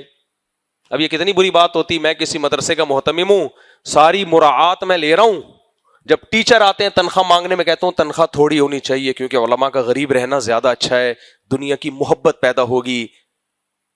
صحیح ہے نا, اس سے سادہ زندگی ختم ہو جائے گی. تو وہ کہے گا نا خود تو ماشاء اللہ بھائی جناب سادگی کہیں دور دور سے بھی نظر نہیں آ رہی, تو یہ غلط ہو جائے گا. لیڈر کو چاہیے خود دے قربانی, اور ماتحتوں کے لیے قربانی والا نہیں, ماتحتوں کو قربانی کا بکرا نہ بنائے. مفتی رشید احمد صاحب رحمہ اللہ تعالی جو میرے شیخ تھے, وہ تنخواہ نہیں لیتے تھے, لیکن مدرسے میں ان کا اصول یہ تھا کہ ٹیچر کو تنخواہ تھوڑی نہیں بلکہ زیادہ دی جائے گی, ساری ضرورتیں اس تنخواہ میں پوری کرے وہ. حضرت مفتی تقی عثمانی صاحب, ان کا بھی یہی اصول ہے کہ مدرسے میں دارالعلوم کورنگی میں جو طلبہ اساتذہ ہوں گے ان طلبہ کو رہائش بھی اچھی دی جائے گی, ٹیچروں کو تنخواہیں بھی اچھی دی جائیں گی اگر مدرسے کے پاس گنجائش ہو. لیکن اپنے بارے میں پتہ ہے کیا اصول؟ وفاقی شرعی عدالت کے جج جب تک رہے ہیں حکومت سے 1 روپیہ بھی وصول بولو نہیں کیا. حالانکہ وفاقی شرعی عدالت کے جج کی تنخواہ ٹھیک ٹھاک ہوتی ہے, نہیں لی. عجیب بات ہے, خود تنخواہیں لیتے رہو, دوسرے جب آ رہے ہیں تو اس میں رکاوٹ ڈالو. واہ واہ واہ واہ, سبحان اللہ. مارکیٹ میں کیا چل رہا ہے؟ یہ ایسا ہی ہے, میاں اپنی بیوی کو سمجھا رہا ہے بیگم سادہ زندگی اختیار کرنی چاہیے, خود 3 پیس سوٹ اور ٹائی میں گھوم رہے. بیگم سادہ خوراک کھانی چاہیے, مسور کی دال کھچڑی ہمارے نبی کی سادہ خوراک تھی, اور خود اس کے سامنے کیا کھا رہا ہے؟ نہاری. تو بیگم مان لے گی؟ نہیں آئی نا سمجھ میں؟ بیگم کہے گی بھائی یہ کیا بات ہے. خیر, تو دیکھو نبی صلی اللہ علیہ وسلم نے کیا فرمایا کہ اے عائشہ جو تم نے صدقہ کر دیا وہ ہے باقی, اور جو نہیں کیا وہ باقی نہیں ہے, ختم ہو جائے گا. تو اسلام کا جو کانسیپٹ ہے نا کہ پیسہ بچائیے کل کام آئے گا، وہ کانسیپٹ سمجھ میں آیا کہ صدقہ کرو یہ بچانا ہے، بینکوں میں رکھنا بچانا نہیں ہے. رکھو ضرور اگر ضرورت ہے تو، ضرورت کی وجہ سے رکھنا ایک الگ بات ہے، لیکن یہ مت سمجھو یہ ہم بچا رہے ہیں. نا نا نا یہ بچ نہیں رہا، بچ وہ رہا ہے جو خرچ ہو رہا ہے. اور سنو، نبی صلی اللہ علیہ وسلم نے ارشاد فرمایا، میرے بھائی ہم تو پیغمبر سے پوچھیں گے نا، ہم تو مسلمان ہیں کہ صحیح کیا غلط کیا، ہم بینکوں سے تھوڑی پوچھیں گے، کمپنیوں سے تھوڑی پوچھیں گے. نبی صلی اللہ علیہ وسلم نے فرمایا، یقول العبد مالی مالی، انسان کہتا ہے میرا مال میرا مال. کاش یہ حدیث ہماری دماغوں میں اتر جائے. آج دنیا کی محبت نے انسان کی کھوپڑی خراب کر دی ہے. لوگ جو ٹینشن اور ڈپریشن میں ہے نا، یہ اس کا یہ جو سائیکیٹرسٹ اور سائیکولوجسٹ ہے نا، ان کے پاس علاج نہیں ہے اس کا، سمجھتے ہو؟ کیونکہ خود ان کے اپنے دل میں دنیا کی محبت ہوتی ہے، تمہارا علاج کہاں سے کریں گے یہ؟ دیکھو، ایک ڈپریشن اور ایک ٹینشن ہوتی ہے، دماغ کے کچھ کیمیکل آگے پیچھے ہو جاتے ہیں، اس کا علاج تو دواؤں میں ہے. اس کا علاج کس میں ہے؟ میڈیسن میں. تبھی میں لوگوں سے کہتا ہوں کہ بچے میں کوئی اوٹ پٹانگ کوئی ہو رہا ہے تو ڈاکٹر کو فوراً دکھاؤ. جن چڑیل بھوت کے چکر میں اس کا بیڑا غرق مت کرو. بہت سے ایسے کیس آئے ہیں، کچھ تھوڑا سا آڑا ترچھا ہوا اوٹ پٹانگ حرکتیں کر رہا ہے، ڈاکٹر کے پاس لے گئے، اس نے 1-1.5 ہفتہ کی دوا کھلائی، فٹ فاٹ ہو کے بندہ ٹھیک ہو گیا. اگر وہ میڈیسن نہ دیتے لمبا چلتا، اور پھر عاملوں کی چاندنی ہوتی ہے، اس سے روحانی عاملوں کی چاندنی ہو جاتی ہے، وہ خوش ہو جاتے ہیں. میں نے کہا نا تھا جن آئے ہوئے اس کے اوپر، میں نے کہا نہیں تھا چڑیل آئی ہوئی ہے، پھر وہ تعویذ گنڈے فلیتے پلیتے ایک عذاب میں ڈال دیتے ہیں زندگی بھر کے لیے. تو دماغی مسائل جو ہوتے ہیں نا انسان کے ساتھ، ان کی کتنی قسمیں ہیں؟ 2. ایک تو یہ ہوتا ہے دماغ میں ڈاکٹر کہتے ہیں کچھ کیمیکل ہوتے ہیں، وہ ہو جاتے ہیں. موروثی بھی ہوتے ہیں، انہیریٹڈ، یعنی باپ دادا سے چلے آ رہے ہوتے ہیں. ابا کے ساتھ مسئلہ تھا، وہی مسئلہ کس میں ٹرانسفر ہو گیا؟ بولو، بچے میں، پھر وہی بچوں کے بچے میں. تو اس کا علاج تو ڈاکٹر کے پاس ہے. وہ مادی مسئلہ ہے، وہ روحانی مسئلہ نہیں ہے. اس کی مثال ایسے ہے، کوئی کتنا نیک ہو، نہ اس کے دل میں دنیا کی محبت ہے، بالکل فٹ فاٹ، کہیں دماغی چوٹ لگی اور دماغ کی تار ہل گئی تو وہ بھی بیچارہ پاگل ہوگا کہ نہیں ہوگا؟ تو اس کا تعلق کوئی یہ نہیں ہے کہ اللہ کا عذاب آیا اس کے اوپر. وہ تو بھائی دماغ میں چوٹ، تو ٹانگ پہ چوٹ لگے گی ٹانگ ٹوٹنے کا خطرہ ہے، ناک پہ چوٹ لگے گی ناک پھوٹنے کا خطرہ ہے، دماغ پہ چوٹ لگے گی دماغ خراب ہونے کا خطرہ ہے. تو ایسے ہی دماغ میں کچھ کیمیکل آگے پیچھے ہو جاتے ہیں، اس کا ڈاکٹر علاج کرتے ہیں، فٹ فاٹ ہو کے بندہ گھومنا پھرنا شروع کر دیتا ہے. گاؤں دیہاتوں میں لوگ ڈاکٹروں کے پاس جاتے نہیں ہیں، زندگیاں برباد کر دیتے ہیں. مسئلہ چل رہا ہے بیٹی کے ساتھ بیٹے کے ساتھ، تو بھائی تم کسی سائیکیٹرسٹ کو دکھا دو، وہ میڈیسن دے کے فٹ فاٹ کر دے. ہمارے جاننے والوں میں ایک بندہ تھوڑا سا کھسک گیا، اس کے دل میں خوف بیٹھ گیا کہ موت کا خوف، ہر وقت ڈر رہا ہے مردوں کو دیکھ کے. اچھا بڑا لڑکا فٹ فاٹ، ڈاکٹر کو دکھایا، اس نے 8-10 دن میڈیسن دی ہے، فٹ فاٹ ہو گیا. تو وہ کیمیکل کیا ہو گئے؟ بڑھاپے میں بھی ہو جاتا ہے بعض دفعہ. ہمارے ایک جاننے والے، ان کے والد صاحب بوڑھے، ہر وقت غصے میں، ہر وقت ٹینشن میں. میں گیا ان کے پاس، ہاتھ ہی نہیں ملا رہے مجھ سے. میں نے کہا اللہ خیر کرے، کیا ہو گیا بھائی؟ اماموں کی تنخواہوں والا بیان برا تو نہیں لگ گیا ان کو کہیں؟ تو پھر مجھے کسی نے اشارہ کیا کہ بھائی بوڑھے بہت ہو گئے ہیں، ان کی اللہ معاف فرمائے، کسی کا مذاق اڑانا مقصد نہیں ہے، لیکن اس نے یہ الفاظ کہتے بہت زیادہ بوڑھے ہو گئے ہیں حضرت. بوڑھے بھی بہت بھائی 90 سے اوپر ہی ہوں گے. کہہ رہے 2 تاریں ٹکرا رہی ہیں آپس میں، الیکٹرک شارٹ ہو رہا ہے. مجھے اس کے اسٹائل پہ ہنسی آئی. کہہ رہے 2 تاریں آپس میں دماغ کی کیا ہو گئی ہیں؟ ٹکرا رہی ہیں. اس لیے آج کل یہ بہت ٹینشن میں، تو میں بھی بڑا ریزرو ہو کے بیٹھ گیا. خیر، تو یہ تو کسی کے ساتھ بھی ہو سکتا ہے بھائی. ایک مسئلہ دماغ کے ساتھ پتہ ہے کیا ہوتا ہے؟ وہ ہماری اپنی ٹینشن ہے بنائی ہوئی، اس کا کسی کے باپ کے پاس بھی علاج نہیں ہے، اس کا نفسیاتی ڈاکٹروں کے پاس علاج نہیں ہے، بلکہ ان کو خود اپنے علاج کی ضرورت ہے. وہ ہے دنیا کی محبت. دنیا کو مسافر خانہ نہ سمجھنا، یہ سمجھنا کہ میں یہاں رہنے کے لیے آیا ہوں، یہی سب کچھ ہے. یہاں کی عزت حقیقی عزت، یہاں کی دولت حقیقی دولت. جس کی کھوپڑی میں یہ کانسیپٹ بیٹھ گیا، وہ خوش ہونے کے علاوہ دنیا میں ہر کام کر سکتا ہے، خوش نہیں رہ سکتا. اور ہر وقت پیسہ بچانے کی فکر ہوگی اس کو, بچا لو یار, یہ نہ ہو, بچاؤ بچاؤ, بس جائیدادیں خریدو, پیسہ بچاؤ, ضائع نہ ہو جائے, کم نہ ہو جائے. کنجوس ہوگا وہ. قرآن یہ آخرت کے منکرین کے بارے میں کیا کہتا ہے؟ کنجوس, خرچ نہیں کرتے. کیونکہ جب وہ دنیا ہی کو سب کچھ سمجھتا ہے, وہ صدقہ خیرات کہاں سے کرے گا بھائی؟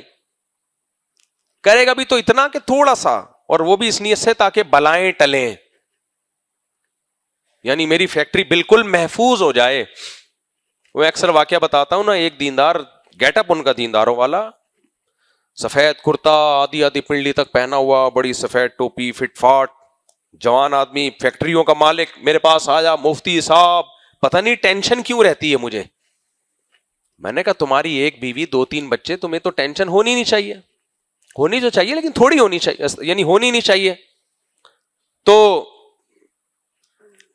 ویسے تو ہونی چاہیے, یعنی ایک بھی تھوڑی سی ٹینشن تو ہے نا, لیکن یہ کوئی اتنی بڑی ٹینشن تھوڑی ہے کہ جس کو تم بہت زیادہ فیل کرو. تو میں نے کہا کیا مزہ ہے, کوئی عشق معاشقہ تو نہیں ہوا ہوا کہیں؟ نہیں, بھی کوئی معاشقہ واشقہ نہیں ہے. میں نے کہا پتہ ہے تمہارے ساتھ مسئلہ کیا ہے؟ تم نے جو فیکٹری بنائی ہوئی ہے نا, وہ فیکٹری دیکھنے میں تمہاری باڈی سے باہر ہے. تمہاری باڈی الگ ہے, فیکٹری باہر. دل الگ ہے, فیکٹری الگ. حقیقت میں وہ تمہاری دل کے اندر گھسی ہوئی ہے. اتنا پیسہ ہے تمہیں, لیکن تمہیں خوف اندر اندر سے کھا رہا ہے, یہ کاروبار ضائع نہ ہو جائے, لاس نہ ہو جائے, فیکٹری کو آگ نہ لگ جائے, مزدور ہڑتال نہ کر لیں, جو میں پروڈکٹ مارکیٹ میں بنا کے بیچ رہا ہوں اس کی ویلیو گر نہ جائے, یہ نہ ہو جائے, وہ نہ ہو جائے, ایسا نہ ہو جائے, ویسا نہ ہو جائے. تو میں نے کہا میرے بھائی, دنیا کو مسافر خانہ سمجھو گے تو زندگی سکون میں آئے گی, چاہے ٹماٹر بیچنا شروع کر دو. اور اگر مسافر خانہ نہیں سمجھو گے, ایسی 10 فیکٹریاں اور بھی آ گئی نا تو سکون نہیں ملے گا تمہیں, یہ ذہن میں رکھنا. پھر وہ کہنے لگے نہیں مفتی صاحب آپ خود سوچو, اگر لاس ہو گیا تو میرا کیا ہوگا؟ کالیا, اگر لاس ہوگا تو میرا کیا ہوگا؟ میں نے کچھ بھی نہیں ہوگا. میں نے کہا فرض کرو اللہ نہ کرے تمہاری فیکٹری میں آگ لگ گئی. کہنے کیا بات ہے بھائی, کیا باتیں کر رہے ہو, اللہ نہ کرے. میں نے کہا اللہ نہ کرے, میں کب کہہ رہا ہوں کہ میں آگ لگا رہا ہوں, جا کے ایک مثال دے رہا ہوں. فرض کرو تمہاری فیکٹری میں آگ لگے, تباہ ہو گیا, سارا کاروبار برباد ہو گیا. یہی ہوگا نا, یہی خطرہ ہے نا زیادہ سے زیادہ, سب برباد ہو گیا. قیمتیں اتنی گر گئی, تمہاری پروڈکٹ تم نے نالے میں جا کے پھینک دی, سب کروڑوں اربوں روپے برباد. پھر کیا ہوگا؟ کہہ رہے بھائی کیا ہوگا, بیوی بچوں کو کھلاؤں گا کہاں سے؟ میں نے کہا نہیں کھلاؤ. یار بھائی مفتی صاحب کہنا آسان ہے. میں نے کہا بھائی صاحب نہیں کھلاؤ گے, بولو گے جو میں کھاؤں گا وہی تم کھاؤ گے. میں نے کہا روٹی 2 ٹائم کا میں انتظام کروا دوں گا فاؤنڈیشن کے تحت. ٹھیک ہے, خیر اس وقت فاؤنڈیشن نہیں, مذاق کر رہا ہوں, ایسا نہ ہو کہ آپ لوگ آ جائیں ہمارے لیے انتظام کروا دو. تو میں نے کہا 2 ٹائم کی روٹی مل جاتی ہے کراچی میں, 2 ٹائم کی روٹی. ہوٹل کے باہر بھی چلے جاؤ نا, یوں کر کے کھڑا ہو بندہ, ویسے ہی بلا لیتا, آجا کھا لے یار, کیوں تنگ کر رہے. داتا دربار پہ چلے جانا, 2 شاپر اٹھا کے لے آنا, ایک اپنے لیے ایک اپنی بیگم کے لیے. ایک دفعہ کسی نے آفر کی اخبار میں کہ میرے یہاں جاب کی آفر ہے, 2 ٹائم کا کھانا فری, بس یہی تنخواہ ہوگی. وہ بندہ چلا گیا, بھائی چلو یار 2 ٹائم کا کھانا ہی فری مل جائے, تنخواہ نہیں مل رہی, اتنا بھی ہے تو کیا جاب ہے سر؟ داتا دربار سے نا 2 ٹائم کھانا لے کر آنا ہے, لنگر, ایک اپنے لیے ایک میرے لیے. تو میرے لیے مجھے دے دینا, اپنے والا خود کھا لینا, یہ جاب ہے. تو داتا دربار کی جاب تو ہر وقت اویلیبل ہے یا نہیں ہے؟ کیا خیال ہے؟ ایسا نہ وہاں جا کے کھانا پینا شروع کر دیں. ایک مثال دے رہا ہوں. میں نے کہا میں اس کی گارنٹی دیتا ہوں انشاءاللہ, اللہ کی رحمت سے پوری امید ہے, تمہیں 2 ٹائم کے کھانا بہرحال ملتا رہے گا. کراچی میں کوئی بھوکا نہیں مرتا. رزق کا تو ویسے ہی اللہ نے وعدہ کیا بھائی. تو بیگم کے لیے بچوں کے لیے کھلا دینا. کہہ رہے نہیں بیگم اس پہ تو راضی نہیں ہوگی. میں نے کہا راضی نہیں ہوگی تو جب اتنی بڑی فیکٹری تباہ ہو گئی, کچھ نہیں ہوا, تو بیگم بھی بھاگ جائے تو کیا ہو گیا؟ زیادہ زیادہ بھاگ جائے گی نا. تو ایسی بیگم جو دولت میں آپ کی بیگم ہے, غربت میں آپ کی بیگم نہیں ہے, اس کا بھاگ جانا اس کے رہنے سے زیادہ بہتر ہے. ہمارے ایک دوست تھے, بڑی نامناسب بات کیا کرتے تھے لیکن تھی بڑی مناسب. وہ کہتے تھے بیوی میں اور طوائف میں فرق یہی ہے کہ طوائف کو جب تک کھلاتے رہو ساتھ دے گی, جب کھلانا بند کر دو بھاگ جائے گی. بیوی جب تک کھلاتے رہو تو بھی ساتھ دے گی, جب مالی حالات خراب ہو جائیں تو بھی ساتھ دے گی. وہی تو بیوی ہے. ایسی بیوی کا کیا کر رہے ہیں کہ پیسے ہیں تو بیگم ہے, پیسے نہیں ہے تو ٹاٹا کھولا جمشید. غیرت مند آدمی کہتا ہے ابھی نکل لو بھائی, کیا خیال ہے, ابھی نکل لو پتلی گلی سے. غیرت ہو تو پھر یہ باتیں سمجھ میں آئے نا. تو میں نے کہا یار غربت میں اگر ایسی بیوی بھاگ جائے, آپ جان کے تو نہیں کنجوسی کر رہے نا, آپ تو غریب ہو گئے, تو ہو سکتا ہے کبھی مالی حالات اچھے ہوتے ہیں کبھی غریب ہوتا ہے. بھاگ گئی بیوی بھی بھاگ گئی, بچے بھی بھاگ گئے, زیرو سے دوبارہ شروع ہو جاؤ. جب کما رہے تھے اس وقت نہ بیوی تھی, اس وقت نہ بچے تھے, تو سمجھو کہ میں دوبارہ ریورس وہیں پہ آ کے کھڑا ہو گیا ہوں. محنت کرو. میں نے کہا زیادہ سے زیادہ یہ ہوگا, جبکہ ہوگا بھی نہیں, یہ تو ہم فرض کر رہے ہیں. میں نے کہا 3 سے 4 دن آپ کو ٹینشن ہوگی, اس کے بعد اس ٹینشن کے آپ عادی ہو جاؤ گے. جتنا بڑے سے بڑا غم ہو 3 سے 4 دن وہ صحیح طریقے سے نچوڑتا ہے انسان کو. 3-4 دن کے بعد انسان اگر چاہے صبر کرنا تو یوز ٹو ہو جاتا ہے. حدیث میں آتا ہے میں یتصبر یصبرہ اللہ. پیغمبر کی بات جھوٹی کیسے ہو سکتی ہے؟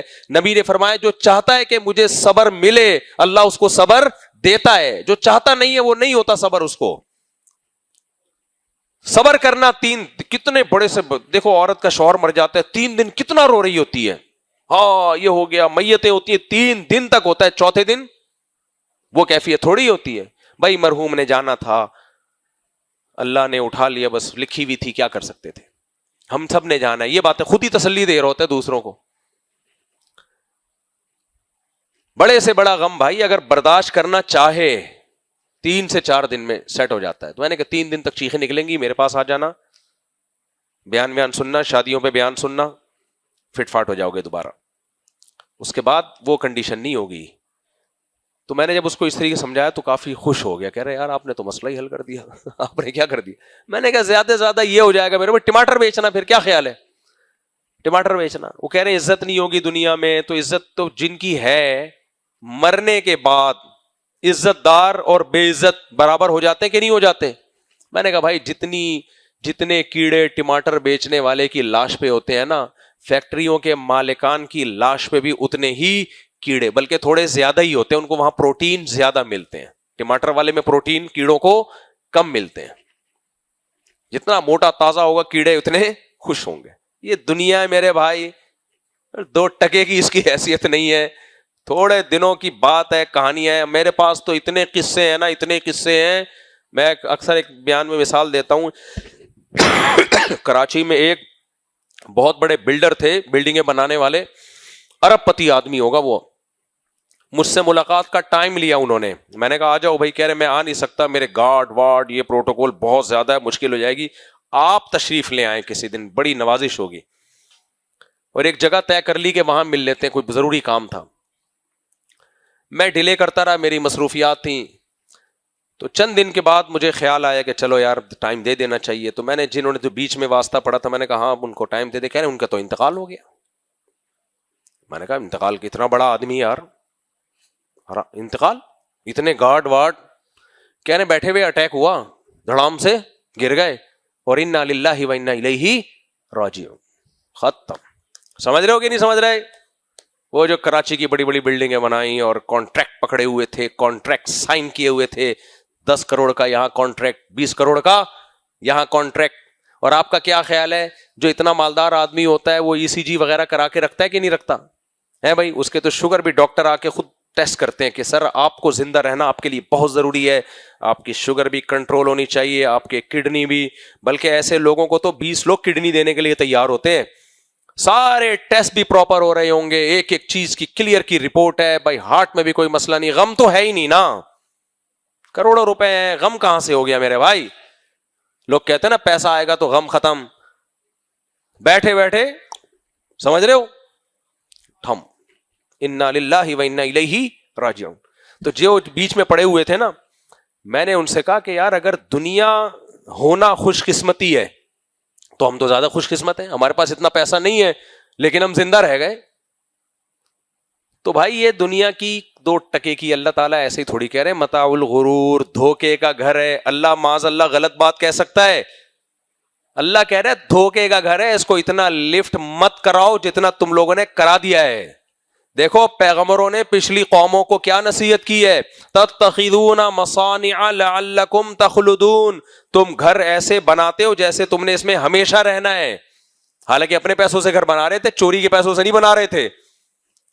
لیکن بتایا یہ گیا کہ اگر اپنے لیے بنا رہے ہو تو بے وقوف ہو، اتنا سریا ڈال رہے ہو اس کے اندر، اتنا فولاد ڈال رہے ہو، تم اپنی ہڈیاں تو دیکھو، ہڈیاں میں فولاد ہے نہیں، کیلشیم ختم ہو رہا ہے، بھربھری ہو رہی ہیں. مکان میں اتنے میرا مکان، یا تو بچوں کے لیے بنایا ہو الگ بات ہے، تو بتا دیا کرو اپنے لیے نہیں بنا رہا، بچوں کے لیے بنا رہا ہوں. اور اس کی دلیل یہ ہے کہ فرشتہ آ کے آپ کے کان میں کہتے تیرا انتقال کا ٹائم آ گیا ہے، پھر بھی بناؤ گے کہ نہیں بناؤ گے؟ اگر کہو گے نہیں اب نہیں بنا رہا، اس کا مطلب اپنے لیے بنا رہا تھا، بچوں کے لیے بولو نہیں بنا رہا تھا. ہمارے ایک دوست ہیں، وہ اپنے بچوں کے لیے کھلونے لاتے تھے اور خود زیادہ کھیلتے تھے. ہر تھوڑے دن میں کھلونا لا رہے ہیں بچوں کے لیے. میں نے کہا بھائی صاحب تو سیدھا سیدھا کہہ دے میں اپنے لیے لے رہا ہوں، بچوں کا لیبل مت لگا، کیونکہ بچے کم کھیل رہے ہوتے ہیں، تو خود زیادہ کھیل رہا ہوتا ہے. بعض لوگوں کو بڑے ہو کے بھی کھلونوں سے کھیلنے کا شوق ہوتا ہے، لیکن جب ان کے خریدتے ہوئے ان کو شرم آتی ہے تو بچے ہو جاتے ہیں، تو وہ بچوں کا لیبل لگا کے اپنے لیے کھلونے خرید رہے ہوتے ہیں. تو بعض دفعہ انسان اپنی اولاد کے لیے گھر بناتا ہے، ٹھیک ہے بھائی بناؤ، اچھی بات ہے اگر اللہ نے پیسہ دیا ہے، لیکن اس کی دلیل کیا؟ اپنے لیے بنا رہے ہو یا اپنی 50 سال کے ہو گئے نا تو پھر اپنے لیے گھر مت بناؤ. میری رائے تو یہی ہے. اب رہ کیا گیا؟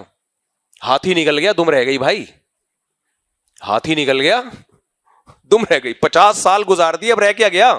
70 کے ہو جاؤ گے زیادہ زیادہ، 20 سال ٹھک ٹھک ٹھک کر کے گزرتے ہیں. اور یہ بھی جب 70 تک گزار لو، جو ڈبے کے دودھ تم پی رہے ہو اس میں 70 کا چانس نہیں ہے، اس میں تو 50 بھی نکال لیے، بڑی بات ہے. جو چیزیں کھائی جا رہی ہیں نا اس میں 50 ایک معجزہ ہے، معجزہ. تو کوئی حیثیت نہیں ہے بھائی، 2 ٹکے کی حیثیت نہیں ہے. نبی صلی اللہ علیہ وسلم سے زیادہ کس کا ضروری تھا زندہ رہنا؟ 63 سال میں اللہ نے اپنے حبیب کو اٹھا لیا. تو اب یہ غریبی ہے، 40 کے بعد غریبی شروع. جو زندگی لے کر آئے تھے نا 40 سال تک ہو گئی، اب سب غریبیاں چل رہی ہیں. 50 تک نکال گیا، سمجھو ایک غریبی جاوید نہاری نے اس کو دے دی ہے. آپ جاوید نہاری جاؤ نا، ایک پلیٹ ملتی ہے، اس کے بعد ایک غریبی آپ کو مل جائے تو چلو بھائی تھینک یو، اچھا ہوا آپ نے غریبی پلیٹ دے دی. 50 کے بعد اگر 10 سال اور جی لیا، اس کا مطلب دوسری غریبی بھی ہوٹل والا دوسری دیتے ہوئے تھوڑا سا منہ بناتا ہے، تھوڑا سا آنکھیں دکھاتا ہے، بھائی کیا پلیٹ اتنی نہیں ہے جتنی غریبیاں کھا رہا ہے تو. 60 کے بعد اگر تیسری بھی غریبی دے دی نا اس نے تو ٹارچر کرے گا پہلے وہ آپ کو. یار شرم نہیں آتی؟ 2 بندے بیٹھ کے کھا رہے ہو، تیسری غریبی منگوا رہے ہو، تو فرشتے بھی کہتے ہیں 60 سے 70 کے درمیان بس کر یار، بس کر بھائی، آبادی بڑھ رہی ہے، تو کیا قیامت کا اعلان کر کے جائے گا؟ ہے بھائی، قیامت کا اعلان کروانے کے لیے تجھے زندہ رکھا ہوا ہے. اور 70 کے بعد اگر کوئی جی رہا ہے تو پھر میرے بھائی یا تو آپ کے تعلقات ہیں ہوٹل کے مالک سے، چوتھی غریبی آپ کو دے رہا ہے، یا آپ نے سے اس نے کوئی ویڈیو بنوانی ہے اپنے ہوٹل کی پروموشن کے لیے. پہلے کھلائے گا کھانا، پھر بولے گا مفتی صاحب ذرا کیمرے میں بتا دیں کیسا تھا. مفتی صاحب نے یہی بولنا ہے اچھا تھا، مجبوری ہے بھائی. تو اس کا مطلب آپ کے فرشتوں سے تعلقات 70 کے اوپر بھی، اگر پاکستان میں آپ ہو، جاپان میں ہو ایک الگ بات ہے، پاکستان میں اگر 70 سے اوپر کے ہو تو آپ کے کوئی فرشتوں سے، موت کے فرشتے سے آپ کی کوئی اچھی سلام دعا ہے، کوئی تعلقات بہت اچھے ہیں. قبر یقین نہیں آتا، قبرستان جا کے دیکھ لو، عمریں لکھی ہوئی ہوتی ہیں لوگوں کی، عمریں لکھی ہوئی ہوتی ہیں. کوئی 100 قبروں میں کوئی ایک ملے گا جو 70 کراس کر گیا ہو. جیسے 100 آدمی ہو نا ہوٹل میں جائیں تو 100 میں کوئی ایک ہوگا جسے چوتھی دفعہ غریبی ملے، ورنہ تیسری پہ آ کے بس ہوٹل والا کہتا ہے نکل ورنہ چماٹ ماروں گا میں تجھے. تو میرے بھائی جس زندگی کا 2 ٹکے کا بھروسہ نہیں ہے، اور کراچی میں تم رہتے ہو، پتہ نہیں ڈاکو مار دے تمہیں. کل میرے پاس 3 مہمان آئے، 2 یا 3 مہمان بیرون ملک سے، اور پھر وہ کراچی میں ہوٹل سے ہوتے ہوئے تینوں نے کہا کہ کھڈوں نے بیڑا غرق کر دیا مفتی صاحب، سڑکوں کے کھڈوں نے میں. تو کراچی میں تم 50 سال نکال لو. ایک آئے کل پنجاب سے رشتہ دار ہمارے قریبی، ان کو سانس ہی نہیں آ رہا. میں نے کہا کیا ہو گیا بھائی؟ کہہ رہے ہیں سانس نہیں آ رہا, کوئی ڈسٹ بہت زیادہ محسوس ہو رہی ہے, مجھے ڈسٹ بہت زیادہ محسوس ہو رہی ہے. میں نے کہا پھر ہمارے لنگس کو, ہمارے پھیپھڑوں کو داد دینی چاہیے. ہم اس ہوا میں 4 شادیوں کی بات کر رہے ہیں یار. پنجاب سے آئے تھے نا, وہ سانس ہی نہیں آ رہا تھا ان کو, خیر ریلیکس ہوئے تھوڑی دیر میں, تو سانس آنے بند ہو رہے ہیں لوگوں کو. تو اس میں تم باتیں کر رہے ہو میرا مکان, میری گاڑی, میرا بنگلہ. اب کوئی ڈاکو, اللہ نہ کرے, اللہ سب کی حفاظت کرے, یہاں تو 50 روپے پہ ڈاکو بندہ مار دیتا ہے, 50 روپے پہ. ہمارے ایک دوست تھے, وہ بٹوا دے رہے تھے, پرس دے رہے تھے ڈاکو کو, دیتے ہوئے جیب میں اٹک گیا, ڈاکو نے اس پہ گولی مار دی, ان کو گھٹنے پہ ماری, کئی مہینے تک وہ ہڈی ٹوٹ گئی ظاہر ہے, حالانکہ دے رہے ہیں, صرف اٹکا ہے. یہ حالات ہیں. پھر ہم لوگ کہتے ہیں سندھ حکومت کو برا نہیں کہو بھائی, حکومت بری نہیں ہے, ڈاکو برا ہے. واہ واہ واہ. میں نے بیان کر دیا نا 27ویں رات کو, اس پہ اتنا میرے خلاف وہ حکومتی سطح پہ ایکشن لیا گیا, یہ وہ بہت سخت مجھ پر دباؤ آیا تھا. حالانکہ جس رات میں نے یہ اعلان کیا تھا نا میں بددعا کروں گا, اسی رات ہمارے ایک دوست کو پھر گولی مار دی کسی نے, ڈاکوؤں نے. تو میں بددعا چھوڑ کر اس کی عیادت کے لیے گیا ہوا تھا. سندھ حکومت بچ گئی 27ویں رات کو, کیونکہ ہمارا ایک قریبی دوست کا فون آیا, ڈاکوؤں نے گولی مار دی ہے. میں گیا وہ بیچارہ ہاسپٹل میں, میری ساری رات جو 27ویں رات تھی ہاسپٹل میں گزری. یہ ہو رہا ہے ہمارے شہر کراچی میں ماشاءاللہ. تو بھائی اب یہ تو سیاسی بات ہے, لوگ کہتے ہیں اب سیاسی باتیں بالکل نہ کیا کریں, آپ پہ سیاست باتیں بالکل اچھی نہیں لگتی, شادیوں کی باتیں کیا کریں, شادیوں کی باتیں کیا کریں, ایسے کمنٹس آنا شروع ہو گئے. خیر, تو اللہ تعالیٰ سے دعا ہے بھائی, اللہ تعالیٰ ہمیں, دیکھو روپیہ بچاؤ کل کام آئے گا کا مطلب کیا ہے اسلام میں, صدقہ خیرات کیا کرو. باقی اتنا بچانا جائز ہے جو علماء نے بیان کیا ہے, احادیث سے ثابت ہے کہ 1 سال تک آپ کی کوئی بھی تنخواہ, میں بار بار بیان کرتا ہوں کہ 1 سال کا اسٹور کر لو, کہ آج اگر فیکٹری میں آگ لگ گئی اللہ نہ کرے یا جاب لیس ہو گئے, تو کم از کم 1 سال تک کھلا پلا سکو, اس سے زیادہ کا مت سوچو. سمجھ رہے ہو؟ زیادہ کی پھر کوئی انتہا نہیں ہے, پھر یہ ہوس ہے, پھر ڈپریشن میں جاؤ گے. اللہ تعالیٰ سے دعا ہے اللہ تعالیٰ سمجھنے کی, عمل کی توفیق عطا فرمائے. وما علینا الا البلاغ. جی صاحب میرا سوال ایک یہ ہے کہ جیسے انسان کی زندگی موت جو ہے نا اس کی پیدائش پہ لکھ دی گئی ہے, جی ایسا ہی ہے نا؟ جی. تو آپ نے کئی دفعہ بیان کے اندر یہ کہا کہ یہاں کراچی میں عمر کم, لاہور میں زیادہ اور KPK میں زیادہ, وہاں کے پانی پینے سے یہ, تو یہ قریب رکھے نا. ہاں نہیں, یہ پھر بات سمجھ میں نہیں آتی کہ بھائی بات یہ ہے کہ جب لکھ دی گئی ہے کسی کے ایکسیڈنٹ سے لکھ دی گئی ہے, کیونکہ اس کی مثال ایک سیدھی سی موجود ہے کہ دنیا میں کسی بھی قبرستان میں جائیں, دنیا کے کسی بھی قبرستان میں جائیں, وہاں 1 گھنٹے سے لے کے 120 سال تک کی قبریں ملے گی. جی. تو یقیناً اس کی 1 گھنٹے کی زندگی تھی, اور کسی کی 1 سال کی, اور کسی کی 120 سال کی. تو پھر یہ کہنا, کئی دفعہ آپ سے بھی سنا کہ جی وہ وہاں رہنے سے, پانی پینے سے, وہ منرل واٹر ہے, پہاڑوں کا پانی ہے, اس کے پینے سے اتنی زندگی اس کی بڑھ گئی. تو یہ بات سمجھ میں نہیں آئی, ذرا اس کی تھوڑی سی وضاحت کر دیں. رفیع بھائی کا سوال یہ ہے, شکر ہے اس دفعہ کوئی بچہ ناجائز پیدا نہیں کی, ورنہ ان کا ہر سوال گھوم پھر کر آتا ہے کہ بچے ناجائز پیدا تو نہیں ہو رہے. اب شکر ہے بچے جائز پیدا ہونا شروع ہو گئے, سوال کی نوعیت اب چینج ہو گئی ہے. رفیع بھائی کا سوال یہ ہے کہ میں بیان میں اکثر یہ کہہ دیتا ہوں کہ فلاں جگہ کا پانی پینے سے عمر لمبی ہوتی ہے, صحت کا خیال رکھو گے تو عمر میں اتنا اضافہ ہو جائے گا. ڈاکٹر بھی یہ کہہ رہے ہوتے ہیں کہ یہ خوراکیں کھاؤ, ایکسرسائز کرو تو عمر 10 سال بڑھ جائے گی آپ کی. تو اب سوال پیدا ہوتا ہے, شریعت میں تو عمر متعین ہے, نہ اس میں کمی ہوگی نہ بیشی, کمی ہوگی نہ بیشی ہوگی. اذا جاء اجلهم لا يستأخرون ساعة ولا يستقدمون.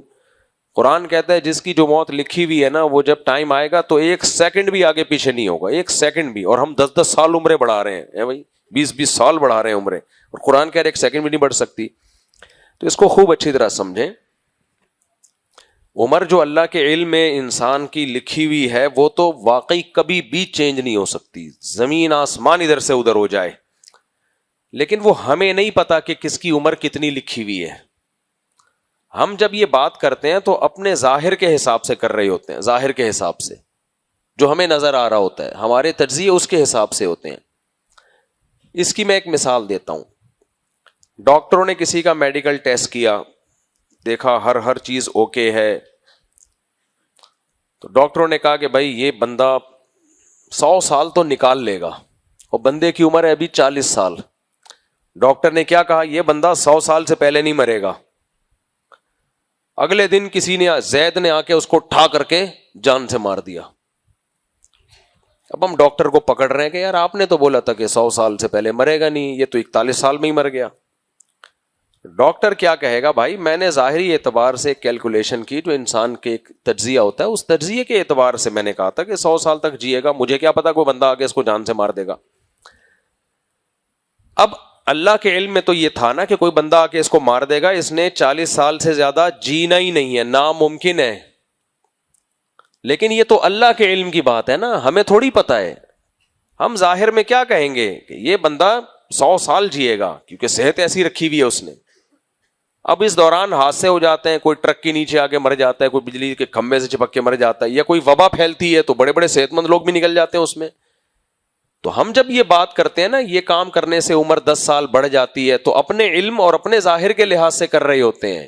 تقدیر سے ہم نہ لڑ رہے ہیں نہ اس کو چھیڑ رہے ہیں.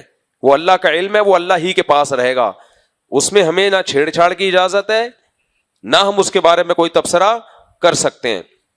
وہ اللہ کا علم ہے کہ اس نے کتنے سال زندہ رہنا ہے, وہ اللہ جانے. اللہ نے وہ فرشتوں کو بھی علم نہیں دیا ہے, وہ اللہ کے پاس ہے علم.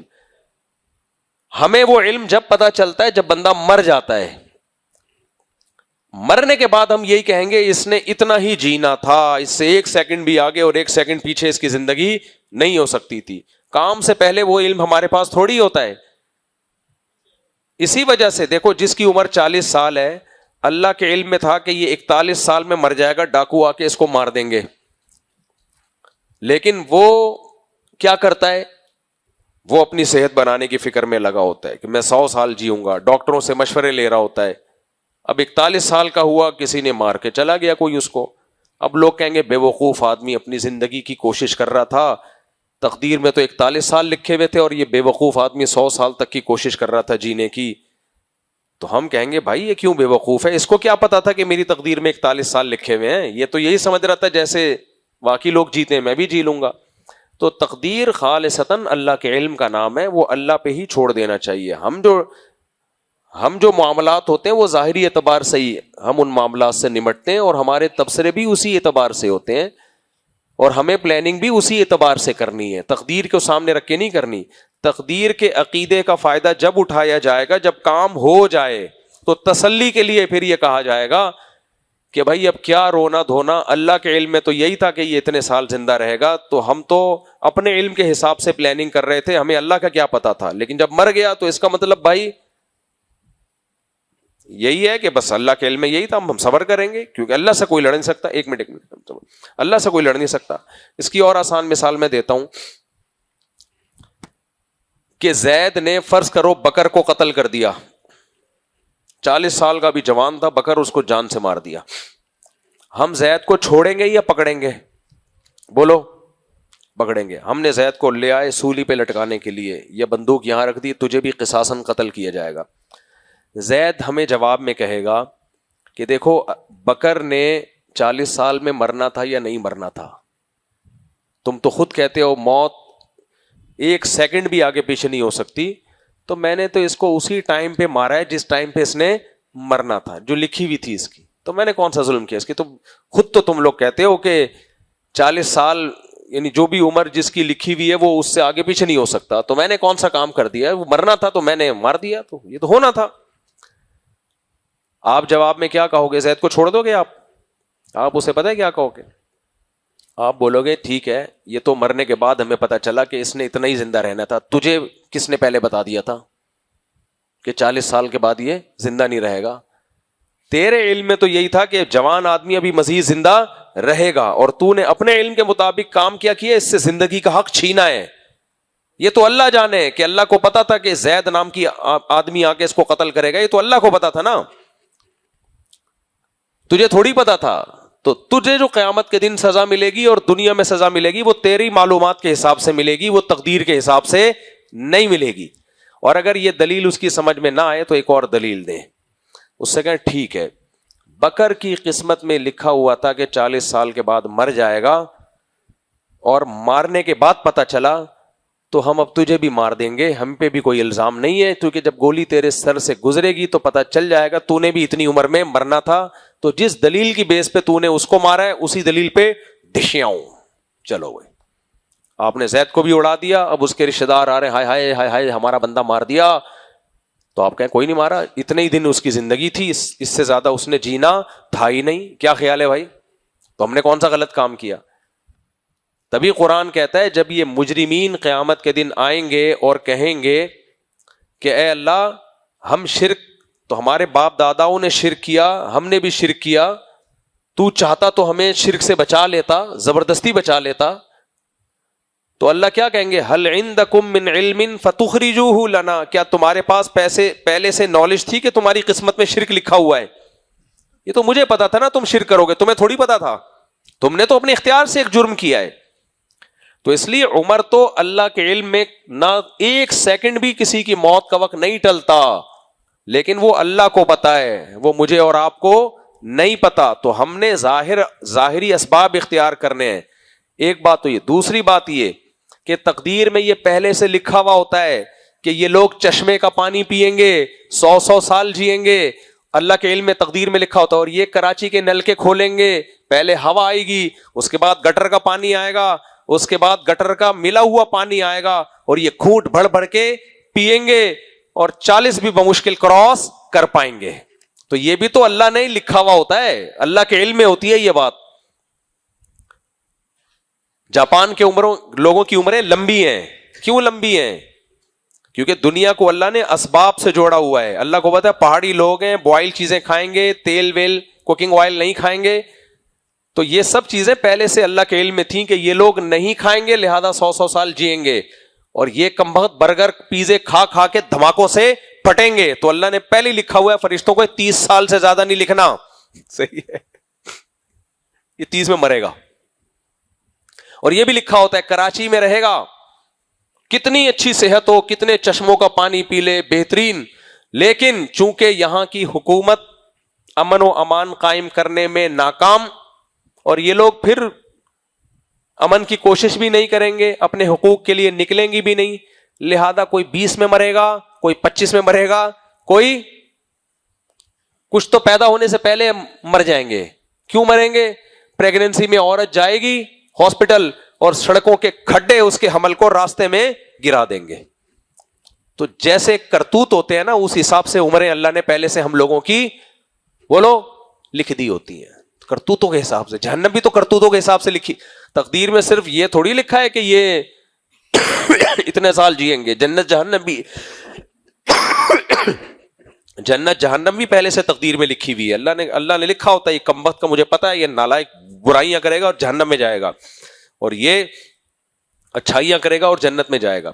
تو تقدیر تو کام کے بعد پتہ چلتی ہے، کام سے پہلے کچھ پتہ نہیں چلتا، یہی آزمائش ہے۔ تو ہم نے ظاہر کو دیکھ کے چلنا ہے، اور ہم جب کہتے ہیں کہ اس کی عمر 10 سال بڑھ جائے گی اگر یہ صحت کا خیال کرے، تو ہم اپنے علم کے لحاظ سے بڑھا رہے ہوتے ہیں، اللہ کے علم میں تو متعین ہوتی ہے، وہ چینج نہیں ہو سکتی۔ اس کی مثال ہے، دیکھو حدیثوں میں یہ بھی تو آتا ہے نا کہ ہر شخص کی عمر متعین لکھ دی ہے، لیکن حدیث میں یہ بھی آتا ہے من احب ان ينسأ له في اثره فليصل رحمه، جو چاہتا ہے کہ اس کی عمر لمبی ہو جائے وہ رشتہ داری کو جوڑے، یعنی رشتہ داروں سے اچھا سلوک کرے تو عمر کیا ہو جائے گی؟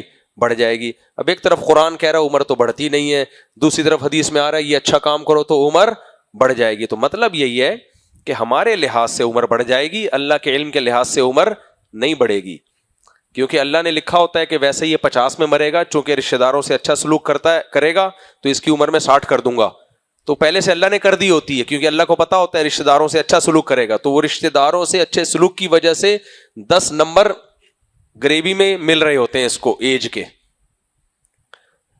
نہیں آئی سمجھ میں بات؟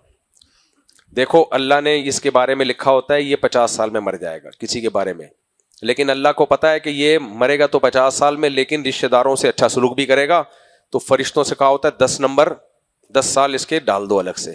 تو اب جو اصل تقدیر ہے وہ 60 سال لکھی ہوئی ہوتی ہے اس میں، کہ 60 میں مرے گا، مرنا تھا 50 میں، جس حساب سے یہ پیزے برگر کھا رہا تھا، مرنا کس میں تھا؟ 50 میں, لیکن ایک نیکی کر رہا تھا, رشتہ داروں میں جوڑ پیدا کر رہا تھا, تو اس نیکی کی وجہ سے اللہ کہیں گے کہ یہ 60 میں مرے گا. اب اصل عمر اس کی 60 ہے, اور حدیث میں جو آ رہا ہے کہ اچھا سلوک کرے گا تو عمر بڑھ جائے گی, وہ 50 کے حساب سے, کہ صحت کے لحاظ سے تو 50 میں مرنا چاہیے تھا, لیکن اچھے سلوک کی وجہ سے 60 میں مرے گا. یہ سمجھتے ہو کہ نہیں سمجھتے؟ تو تقدیر کا علم اللہ کا علم ہے بھائی, اس میں ہمیں گھسنے کی اجازت نہیں ہے. وہ ایک ہے جو لکھا ہوا ہے وہ ہو کے رہے گا, لیکن وہ ہمیں کام ہونے کے بعد پتہ چلتا ہے.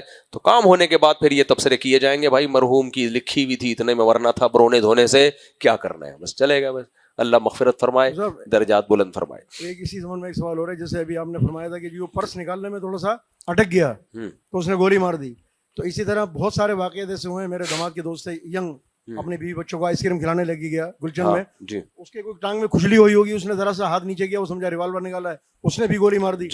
اور دوسری بات یہ کہ یہ جو لوگوں کے یہ عقیدے بنے ہوئے ہیں یا ایمان ایسے کمزور ہوئے ہیں کہ اس اسپتال جائیں گے تو بیٹا ہوگا, اس اسپتال جائیں گے تو بیٹی ہوگی, ذرا اس پہ بھی واضح کرتے ہیں. یہ جہالت ہے, یہ بھی لوگوں میں ایک جہالت ہے کہ اس ہاسپٹل جائیں گے تو لڑکا ہوتا ہے, یہاں جو بھی گیا اس کے لڑکا پیدا ہوا ہے, اور اس ہاسپٹل میں رپورٹ یہ کہ لڑکیاں پیدا ہوئی. بکواس ہے بھائی, جہالت ہے. تو یہ جو ہندوازم اتنا دنیا میں پھیلا ہے نا, بتوں کی عبادت, یہ توہم پرستی انسان کو بڑے سے بڑے جرائم کرواتی ہے, بڑے سے بڑے جرائم. کوئی دلیل نہیں ہے, جو لڑکا ہے وہ چاہے جہاں بھی جاؤ لڑکا ہی پیدا ہوگا, لڑکی نے پیدا ہونا ہے تو جس ہاسپٹل میں جاؤ گے لڑکی ہی پیدا ہوگی. اور اتنی نفرت کیوں ہے لڑکی کی پیدا ہونے سے؟ تمہیں شرم نہیں آتی یار؟ تم بھی تو کسی عورت کی اولاد ہو.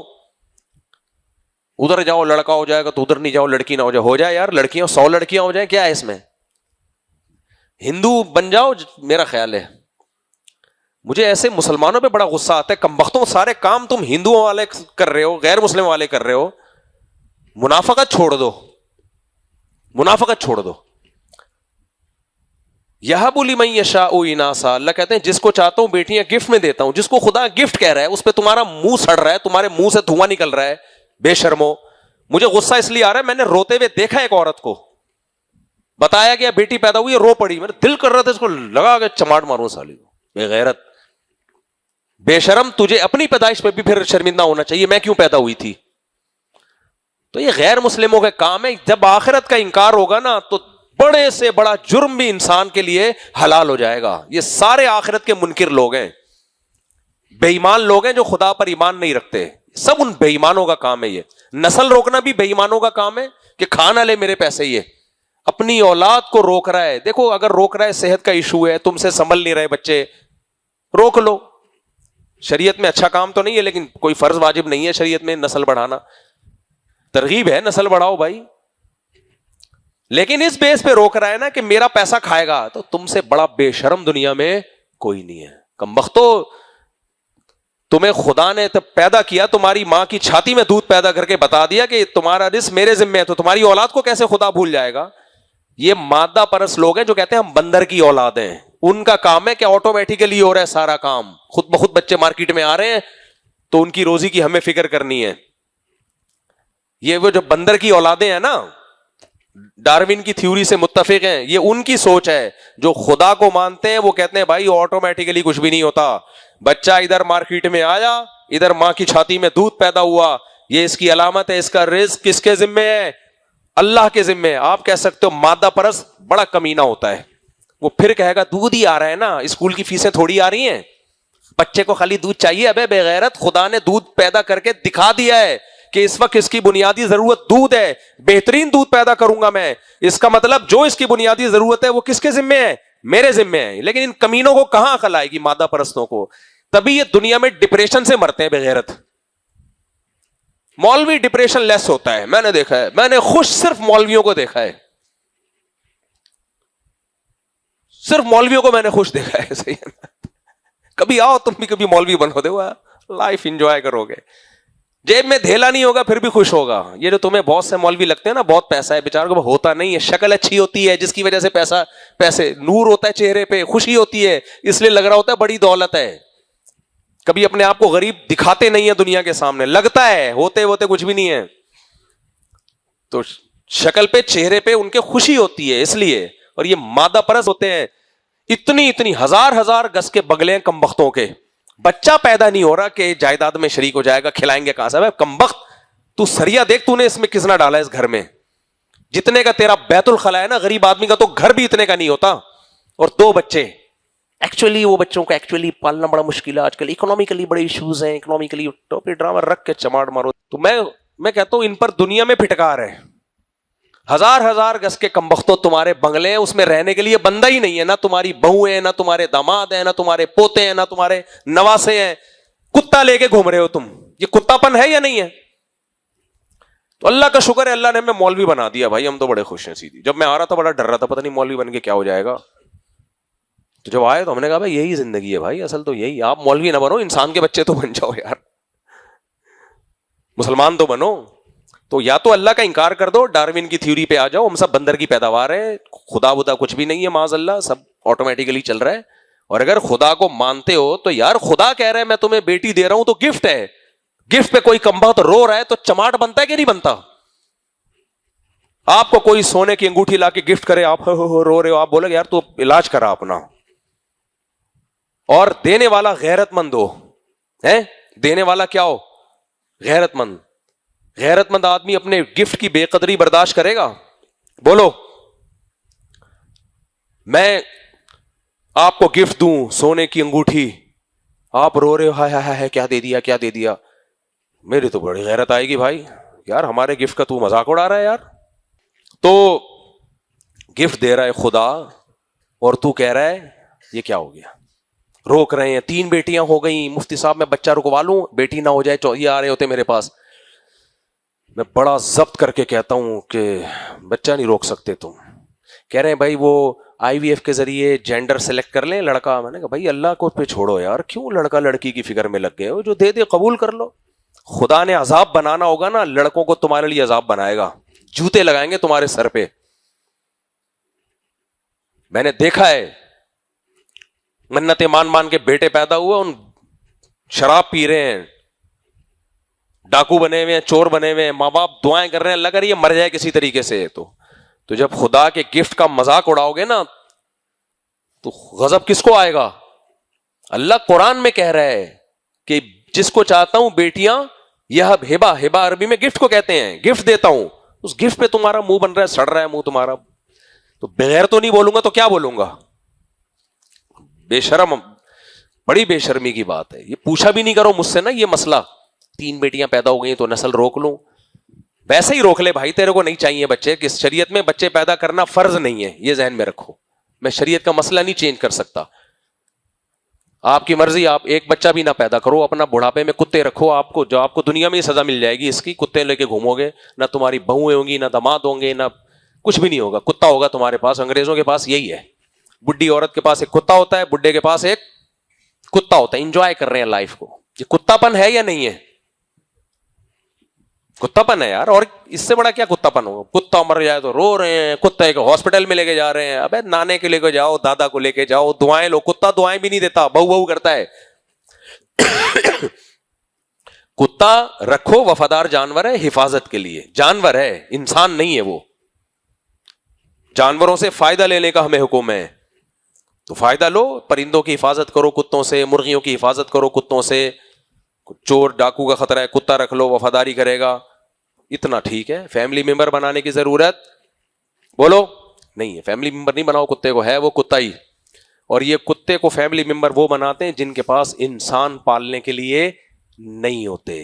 سمجھ رہے ہو؟ انسانوں سے وفا نہیں ملتی ان کو, ہے ہی نہیں, پیدا ہی نہیں کیے نا, تو وفا کہاں سے ملے گی؟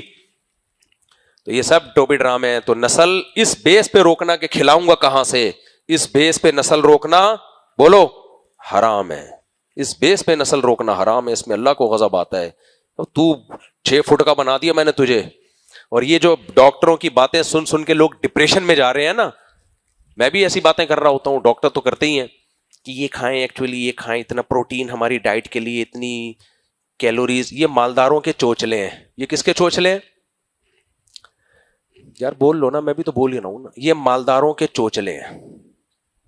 جب آپ کی جیب میں پیسہ ہو تو یہ سارے چوچلوں پر عمل کرو. بیلنس ڈائٹ, یہ مالداروں کے چوچلے ہیں. انڈے اتنے, پروٹین گوشت, اور اتنا فیٹ, اور ڈبے پہ پہلے دیکھ رہا اتنی کیلوریز ہیں. ڈاکٹر نے ایک ہمارے جاننے والے تھے, ان کو کہا میں آپ کو اتنی کیلوریز کی پرمیشن دے رہا ہوں, اس سے زیادہ کیلوریز نہیں لینی, اس سے کم بھی نہیں لینی. میں نے کہا سارا دن بیٹھ کے کیلوریز ناپتا رہ تو.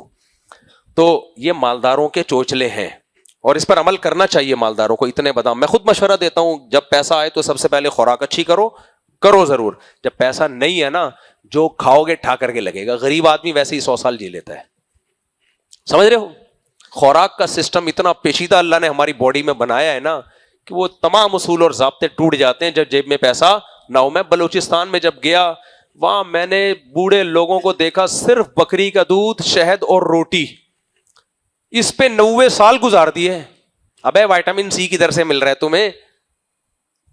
اتنی ساری چیزیں ہمیں چاہیے, شہد میں تھوڑا بہت ہوتا ہوگا. او بھائی 90 سال, میں نے کہا ان کی صرف روٹی اور کیا نام ہے یہ شہد اور دودھ بکری کا 90 سال گزار دیے یار. ڈاکٹر مانے گا اس کو؟ ڈاکٹر کے پاس وہ چلا جاتا ہے, ایکچولی بیلنس ڈائٹ ہونی چاہیے. صبح آپ ½ کلو بکرے کا گوشت, دوپہر کو تھوڑا سا فش, ایسا ہی ہوگا نا. شام کو سیلیڈ جس میں گوبھی کے پتے بھی ہوں, ہمیں ہرے پتوں والی سبزی جس میں میگنیشیم ہوتا ہے. وہ کہے گا بھائی یہ سارا پلان اپنے پاس رکھ. میں نے ایک واقعہ سنایا تھا آپ لوگوں کو. سعودی عرب میں ایک آدمی کی 4 بیویوں نے کیس کیا, یہ سچا واقعہ. طائف کے جو جج ہیں انہوں نے ہمارے استاذ کو خود سنایا. ہمارے ٹیچر ہیں, استاذ ہیں, وہ طائف کے جج سے ملے. سعودی عرب میں ایک شہر ہے نا طائف, ان کے جج سے کہا کہ آپ کی زندگی میں کوئی انوکھا واقعہ آیا ہو تو آپ بتائیں. تو انہوں نے کہا میری زندگی میں سب سے انوکھا واقعہ, 4 جوان عورتوں نے کیس کیا اپنے شوہر کے خلاف. 4 بیویاں تھیں ایک بندے کی, کہ ہمارا شوہر نے ہمیں تنگ کر کے رکھا ہوا ہے. تنگ کرنے کا مطلب سمجھتے ہو؟ وہ والا مطلب, کسی دن ناغا ہی نہیں کرتا, دماغ کھایا ہوا ہے ہمارا. تو کہتے ہیں, میں نے کہا یار بڑا کوئی پہلوان ٹارزن ہے یار, ڈائٹ پلان بنایا ہوا, ڈاکٹروں نے لکھ کے دیا اتنے پروٹین ہیں, اور یہ پھر اس کے بعد پھر یہ ورک آؤٹ کرنا ہے, پھر یہ کریں یہ سب. میں خود ان چیزوں کا قائل ہوں, لیکن جب جیب میں پیسے ہوں. صحیح ہے, نہیں ہے تو جو کھا رہے ہو نا اللہ اسی کو ٹھا کر کے لگا دے گا. ہاں یہ گند بلا نہ کھاؤ جو برگر پیزے ویزے, غریب تو یہ کھاتا بھی نہیں ہے, غریب کے پاس پیسے ہی نہیں ہوتے برگر کھانے کے. تو جج صاحب نے بتایا کہ میں نے سوچا یار بہت کوئی ٹارزن آدمی ہے, 4 بیویوں کو تنگ کر کے رکھا ہوا ہے اس نے یار. کہہ رہے ہیں جب میں نے کہا بلاؤ اپنے ہسبینڈ کو, تو ایک بڈھا بابا آ رہا ہے.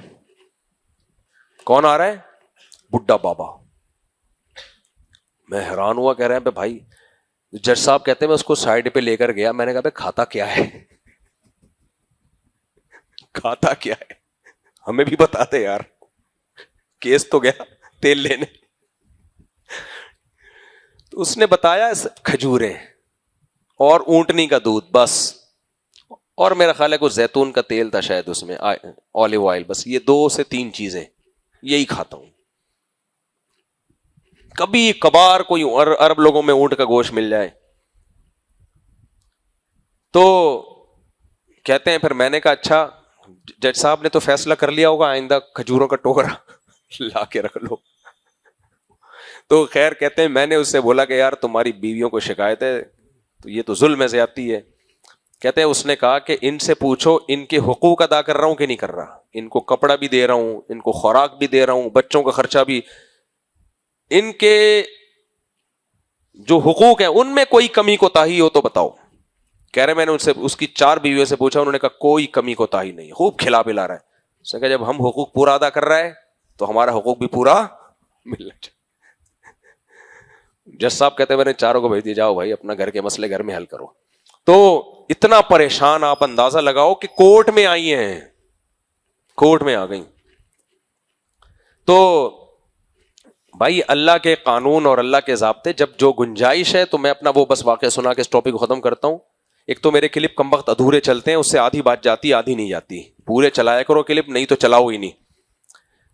ہمارے حضرت مفتی رشید احمد صاحب رحمہ اللہ تعالیٰ کی اہلیہ بیمار رہتی تھیں, حضرت ڈاکٹر کے پاس لے کر گئے. حضرت کی آمدن بہت تھوڑی تھی اس وقت, شروع کی بات ہے. حضرت فرماتے ہیں ڈاکٹر نے بولا کہ بھائی ان کو پھل فروٹ کھلائیں زیادہ سے زیادہ, وائٹامنس کی کمی ہے ان کے اندر, پھل فروٹ کھلائیں. حضرت فرماتے ہیں میں نے ڈاکٹر کو کچھ نہیں کہا, اصل بات یہ تھی کہ میرے پاس پھل کے پیسے ہی نہیں تھے, میری تو مدرسے میں تنخواہ اتنی تھوڑی ملتی تھی. تو میں کہاں سے کھلاتا, خود بھی نہیں کھاتے تھے, گھر والوں کو بھی کہا کہ نہیں کھلا سکتا. تو کہتے ہم آ گئے, ہم نے ڈاکٹر پہ کوئی اعتراض نہیں کیا, ڈاکٹر کو یہی کہا کہ اچھا ماشاء اللہ زبردست.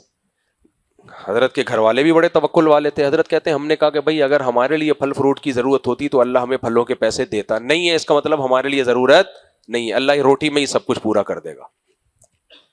حضرت کا انتقال ہو گیا. وہ میرا خیال ہے 99 سال کی عمر میں حضرت کی اہلیہ کا انتقال ہوا 2-3 سال پہلے. سمجھ رہے ہو کہ نہیں سمجھ رہے؟ تو کچھ کام اللہ نے کرنے ہوتے ہیں, سارے کام ڈاکٹر نہیں کرتا, صحیح ہے نا, سارے کام ڈاکٹر نہیں کرتا. تو جب پیسے نہیں ہے نا تو جو ہے بس اسی میں گزارا کرو. میں جم میں ایسے لوگوں کو دیکھتا ہوں 80-75-80 سال کے غریب لوگ ہیں. میں نے کہا کیا کھاتے ہو؟ کہتے ہیں کچھ بھی نہیں کھاتے, ہمارے پاس پیسے ہی نہیں ہے, پروٹین شروٹین, ہم تو روٹی کھاتے ہیں, گھر میں جو سالن پکا ہوا ہوگا سبزی روٹی وہ کھا لیتے ہیں, بس چل رہے ہیں یار وہ بھی. تو جب پیسہ ہے تو پھر ٹھیک ہے ڈائٹ پلان بناؤ اور یہ جو ہوتے ہیں ڈاکٹروں کے یہ سب کچھ. جب نہیں ہے پیسہ تو جتنا اللہ نے دیا ہے اس پہ اللہ کا شکر ادا کرو اور بولو اللہ اسی روٹی میں میری ساری حاجتیں پوری کرے گا, بس اس میں ٹینشن لینے کا نہیں ہے. اور بچے مت روکو کہ وہ ایکچولی اس کی ڈائٹ پلان کو, کوئی پلان ولان نہیں, جو کھا رہا ہے کھانے دو اس کو, جتنا اللہ نے جو تمہیں دیا ہے اس کے حساب سے کھلاؤ اس کو, اللہ عمل کی توفیق دے. اور ویسے بھی یہ چوچلے امیروں کے ہیں, پیزے برگر کے, غریب آدمی کے پاس تو پیسے ہی نہیں ہوتے, تو اس لیے خوش رہا کرو. سمجھ رہے ہو, ڈائٹ پلان سے اتنا نقصان نہیں ہوتا جتنا ڈائٹ پلان کی ٹینشن لینے سے نقصان ہوتا ہے, وہ زیادہ بڑا نقصان ہے. اچھا کسی نے مجھے کہا, میرا ایک کلپ چلا ہے کہ گندم کھانا چھوڑ دو, کسی نے کمنٹس کیے ہوئے تھے, ایک طرف مفتی صاحب کہتے ہو پٹھان ہوٹل کے پراٹھے کھایا کرو, دوسری طرف کہہ رہے ہو گندم کھانا چھوڑ دو. بھائی صحت کی جو بات ہے وہ یہ ہے کہ گندم اس زمانے میں نقصان دہ. اگر اللہ نے پیسہ دیا ہے تو گندم کے علاوہ دوسری چیزیں زیادہ کھائے. پیسہ نہیں دیا تو پھر گندم کھاؤ. اور جو پٹھان ہوٹل کے پراٹھے وہ صحت کے ٹوٹکے نہیں ہیں, وہ تو لذت اور مزے کے ٹوٹکے ہیں. مزہ جب ہی آئے گا جب پٹھان ہوٹل کا صبح ناشتے میں پراٹھا کھاؤ گے. تو میں صحت کے حوالے سے آپ کو یہ بات کہتا ضرور ہوں کہ گندم کم کھاؤ, چھوڑنا تو نہیں چاہیے, کم کھاؤ, بالکل نہیں چھوڑ, ایسا نہیں ہے کہ بالکل ہی چھوڑ دیں, کم کھاؤ. لیکن میں خود بھی کم کھاتا ہوں, یہ میں نے آپ کو کبھی بھی نہیں کہا. میں پراٹھے پھوڑتا ہوں, کھاتا نہیں ہوں, پھوڑتا ہوں. لیکن آپ کو تو میں وہ بات ترغیب دوں گا نا جو صحت کے لیے اچھی ہو. پراٹھے پھوڑنا میرا ذاتی عمل ہے, مجھے پسند ہے. اب ڈاکٹر کہتے ہیں صحت کے لیے نقصان دہ, ڈاکٹروں کی ایسی کی تیسی, ہوگا نقصان دہ, کوئی بات نہیں, کچھ نقصان دہ کام بھی کر لینے چاہیے, اتنا صحت کو کھوپڑی پہ مسلط نہیں کرنا چاہیے. لیکن ترغیب جو میڈیکل سائنس جو کہتی ہے وہ پراٹھوں کو کبھی بھی ریکمنڈ نہیں کرتی. تو میرے دونوں بیانات اپنی جگہ درست ہیں. لذت اور مزے کی بات آئے گی تو بریانی کے فضائل بھی ملیں گے, لیکن جب صحت کی بات آئے گی تو صحت میں بریانی کہیں بھی فٹ نہیں بیٹھتی. سمجھ رہے ہو؟ اس دن کیا ہوا, اعتکاف میں لڑکے بیٹھے ہوئے تھے, میں نے کہا بھائی لو کارب ڈائٹ کھانی چاہیے, رپورٹ تو یہی ہے لو کارب ڈائٹ, یہ بریانیاں اتنے بھر بھر کے کھانا یہ ٹھیک نہیں ہے. دیگ آئی ہے, ڈھکن کھلا ہے بریانی کی, جو خوشبو بھگو کے آئے ہیں, لے آ بھائی. وہ لڑکے کہہ رہے ہیں ابھی تو آپ کہہ رہے تھے. میں نے کہا کہنے پر گورنمنٹ کی طرف سے کوئی پابندی نہیں ہے, باتیں ہمیشہ اچھی کرنی چاہیے. اتنی زبردست دیکھ کھلی ہے, ڈھکن کی خوشبو, پھوڑ دو یار. وجہ اس کی ہے کہ یہ تھوڑی کہ کھاتا ہی مر جائے گا, یا پراٹھا کھایا اور لیٹ گیا, ایسا تھوڑی ہوتا ہے بھائی. جب لیٹنے لگیں گے تو پھر چھوڑ دیں گے, کیا خیال ہے؟ یا ٹیسٹ کرا لیں گے, کولیسٹرول بڑھ رہا ہے تو احتیاط کر لیں گے. تو میں نے کہا ابھی تک تو سب رپورٹیں اللہ کا شکر ہے کلیئر آ رہی ہیں, تو پھوڑتے رہو, جب کلیئر آنا ختم ہو جائیں گی تو تھوڑا سا, تو کیوں زندگی کے مزے برباد کریں یار. تو بات الگ چیز ہوتی ہے. پریکٹیکل لائف میں جب آدمی جاتا ہے تو جانا تو وہ نہیں ڈاکٹروں کے حساب سے ہی چاہیے, لیکن ڈاکٹر خود بھی نہیں عمل کر رہا ہوتا نا, خود پراٹھے پھوڑ رہا ہوگا. میں نے تو جب بھی کسی ڈاکٹر کو پراٹھا کھلایا ہے, میں نے اگر ایک کھائے تو اس نے 2 کھائے ہیں. وہ بھی اس لیے کھاتا ہے کہ ابے کھاتے ہی تھوڑی مر جائیں گے, آہستہ آہستہ اندر تبدیلیاں آئیں گی تو وہ دیکھ لیں گے, پھر اگلی دفعہ میں اگلے ناشتے میں دیکھیں گے کیا کرنا ہے. جی السلام علیکم ورحمۃ اللہ وبرکاتہ. مفسر میں ہری پور سے تشریف لایا ہوں. جی جی. اور ماشاء اللہ آپ کو نوجوان بڑا سنتے ہیں, اللہ پاک آپ کی زندگی اور صحت میں عمل میں برکتیں عطا فرمائے. تو سوال میرا کوئی تنزیہ نہیں ہے آپ سے. ماشاء اللہ اللہ پاک جامعۃ الرشید جو کام کر رہے ہیں, اللہ پاک استاد مفتی استاد صاحب عبدالرحیم صاحب کی زندگی میں برکتیں عطا فرمائے. تو یہ جو آپ نے جمعے میں بھی کہا کہ اماموں کو جو تنخواہ دی جا رہی 25,000 حکومت کی طرف سے اعلان ہوا ہے, تو یہ انہوں نے ایک عہد نامہ بھی تیار کیا ہے جس کے اوپر وہ سائن لے رہے ہیں جی اس کے بعد انہوں نے وہ تنخواہ دینے کا کہا ہے کہ شاید یہ کل کے لیے کوئی مسئلہ بھی تو بن سکتا ہے جی اماموں کے لیے. تو آپ اس میں کیا کہنا چاہیں گے؟ اور دیکھیں یہ جو آپ کہہ رہے ہیں نا کہ ائمہ کرام کو جو تنخواہیں دی جا رہی ہیں اس پہ ایک عہد نامہ لیا ہے, اس عہد نامے پہ سائن کروایا جا رہا ہے, وہ جو حضرت مولانا حلیف جالندری صاحب نے وہ عہد نامہ پڑھ کے سنایا وہ فیک ہے, ایسا کوئی عہد نامہ نہیں ہے. حضرت مولانا حلیف جالندری صاحب ہمارے لیے قابل احترام ہے. حضرت کو میرا خیال ہے کسی نے دھوکہ دیا ہے, کوئی پرچہ پکڑا دیا تو انہوں نے وہی مجمع میں پڑھ کے سنا دیا, ایسا کوئی ایگریمنٹ ہے نہیں. سب کل میرا انشاءاللہ نکاح, اور اگر ہوگا بالفرض تو لایا جائے ہمارے سامنے, پھر ہم دیکھیں گے اس ایگریمنٹ میں لکھا کیا ہے. صرف ایگریمنٹ ہونا غلط بات نہیں ہے, ایگریمنٹ اگر صحیح چیزوں پر ہے, مثال کے طور پر ایگریمنٹ میں یہ کہ ریاست کے خلاف بیان نہیں ہوگا, ریاست سے مراد پاکستان, کوئی سیاسی لیڈر نہیں, پاکستان, تو یہ تو بالکل ٹھیک ہے ایگریمنٹ ہے. مسجد ممبر سے تو ملک کی حفاظت کی بات ہونی چاہیے, ملک کی تباہی کی بات نہیں ہونی چاہیے.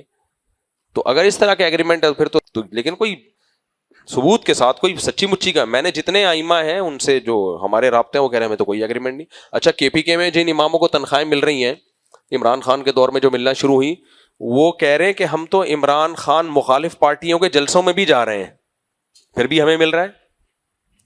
یعنی ان کے پی کے اماموں میں کوئی مسلم لیگ کا ہے, کوئی جے یو آئی کا ہے, پھر بھی مل رہی ہیں. تو نہ میرے بھائی پی ٹی آئی نے اماموں کو تنخواہیں دے کے خریدا ہے, نہ مسلم لیگ اماموں کو تنخواہیں دے کے خرید رہی ہے. زیادہ سے زیادہ الزام یہ لگایا جا سکتا ہے کہ مسلم لیگی جو یہ کام کر رہے ہیں یہ شاید اس لیے کر رہے ہوں کہ اپنا ووٹ بینک بڑھایا جائے, اس کا امکان ہے. تو یہ تو ہر سیاسی لیڈر کرتا ہے یہ کام. جمہوری طرز حکومت میں تو عوام کو فائدہ ہی اس لیے پہنچایا جاتا ہے تاکہ ہمارا ووٹ بینک بڑھے. یہ تو سب کر رہے ہوتے ہیں. یہ تو کل جے یو آئی والے آئیں گے, ان کو بھی چاہیے کریں تاکہ قوم کی خدمت کر کے ووٹ بینک بڑھاؤ. تو یہ تو مطلوب ہے نا. دیکھو جماعت اسلامی علاقے صاف کر رہی ہے, ڈیولپمنٹ کا کام کر رہی ہے. کراچی میں نے جا کے ان کو پروموٹ کرنا شروع کر دیا. اب میں کہوں ایکچولی تم جو کراچی کو صاف کر رہے ہو اصل میں تم چاہتے ہو کہ الیکشن میں تمہیں ووٹ ملے, تو جماعتی کہتے ہیں اسی لیے تو کر رہے ہیں ورنہ تمہارے ماموں لگتے ہیں. تو یہ تو صحیح ہے نا, تو کرو تو صحیح یار, کچھ کرو تو ہم دیں گے ووٹ. تو سب کرتے ہیں اور کرنا چاہیے. مسئلہ یہ ہو رہا ہے کہ کر کچھ بھی نہیں رہے اور ووٹ ہم سے مانگ رہے ہو, یہ غلط ہے بھائی. کچھ کرو گے تو ووٹ ملے گا, نہیں کرو گے تو ٹھینگا ملے گا, چاہے کوئی بھی ہو. اور مجھ سے کل میرا نکاح بھی ہے انشاءاللہ, تو دعا بھی آپ سے. جی بھائی دعا, کل میرا نکاح بھی ہے. اچھا ماشاءاللہ, کل آپ کا نکاح, خصوصی دعا, کھجور زیتون. بھائی یہ کسی کا پرسنل سوال ہے تو ایسے جنرلی جواب دوں گا تو کسی کو نقصان بھی ہو سکتا ہے. یہ جو سوال ہے نا یہ کبھی ملاقات کر لیں مجھ سے, پھر اس پہ مشورہ دوں گا میں. اچھا میرے بھائی اپنے بیٹے کا نام محمد عمر خان رکھنا چاہتا ہوں, آپ اس کا مطلب محمد خان, یہ کیا ہے بھائی؟ عمر خان تو ٹھیک ہے. میری والدہ کو میری کزن پسند تھی, ان کے کہنے پر رشتہ بھیجا مگر ان کے والد نے میری تعلیم میں اعتراض کیا. حالانکہ میں نہیں چاہتا ہوں کیونکہ اس وقت کے رونے سے میری والدہ بہت دکھی ہوتی ہے, سمجھ میں نہیں آتا کیسے منع کروں. بھائی ان کی والدہ کہیں شادی کرانا چاہ رہی ہیں بچے کی, اور بچے کو وہ لڑکی بالکل پسند نہیں ہے, اور بچہ انکار کرتا ہے تو اماں رونے لگتی ہیں, اماں رونے لگتی ہیں. تم اماں سے زیادہ رو. خواتین کو دلائل سے نہیں بات سمجھائی جاتی, جذبات سے سمجھائی جاتی ہے. اگر تمہیں وہ کزن بالکل بھی پسند نہیں ہے تو پھر شادی کر کے اس کی زندگی بھی تباہ کر دو گے بلا وجہ.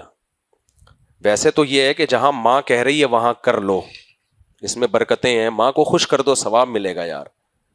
لیکن بعض دفعہ جہاں ماں کہہ رہی ہوتی ہے وہاں ذرا بھی انسان کو رغبت نہیں ہوتی, تو پھر ایسی چیز کی طرف پھر اس لڑکی کا مسئلہ خراب ہوتا ہے.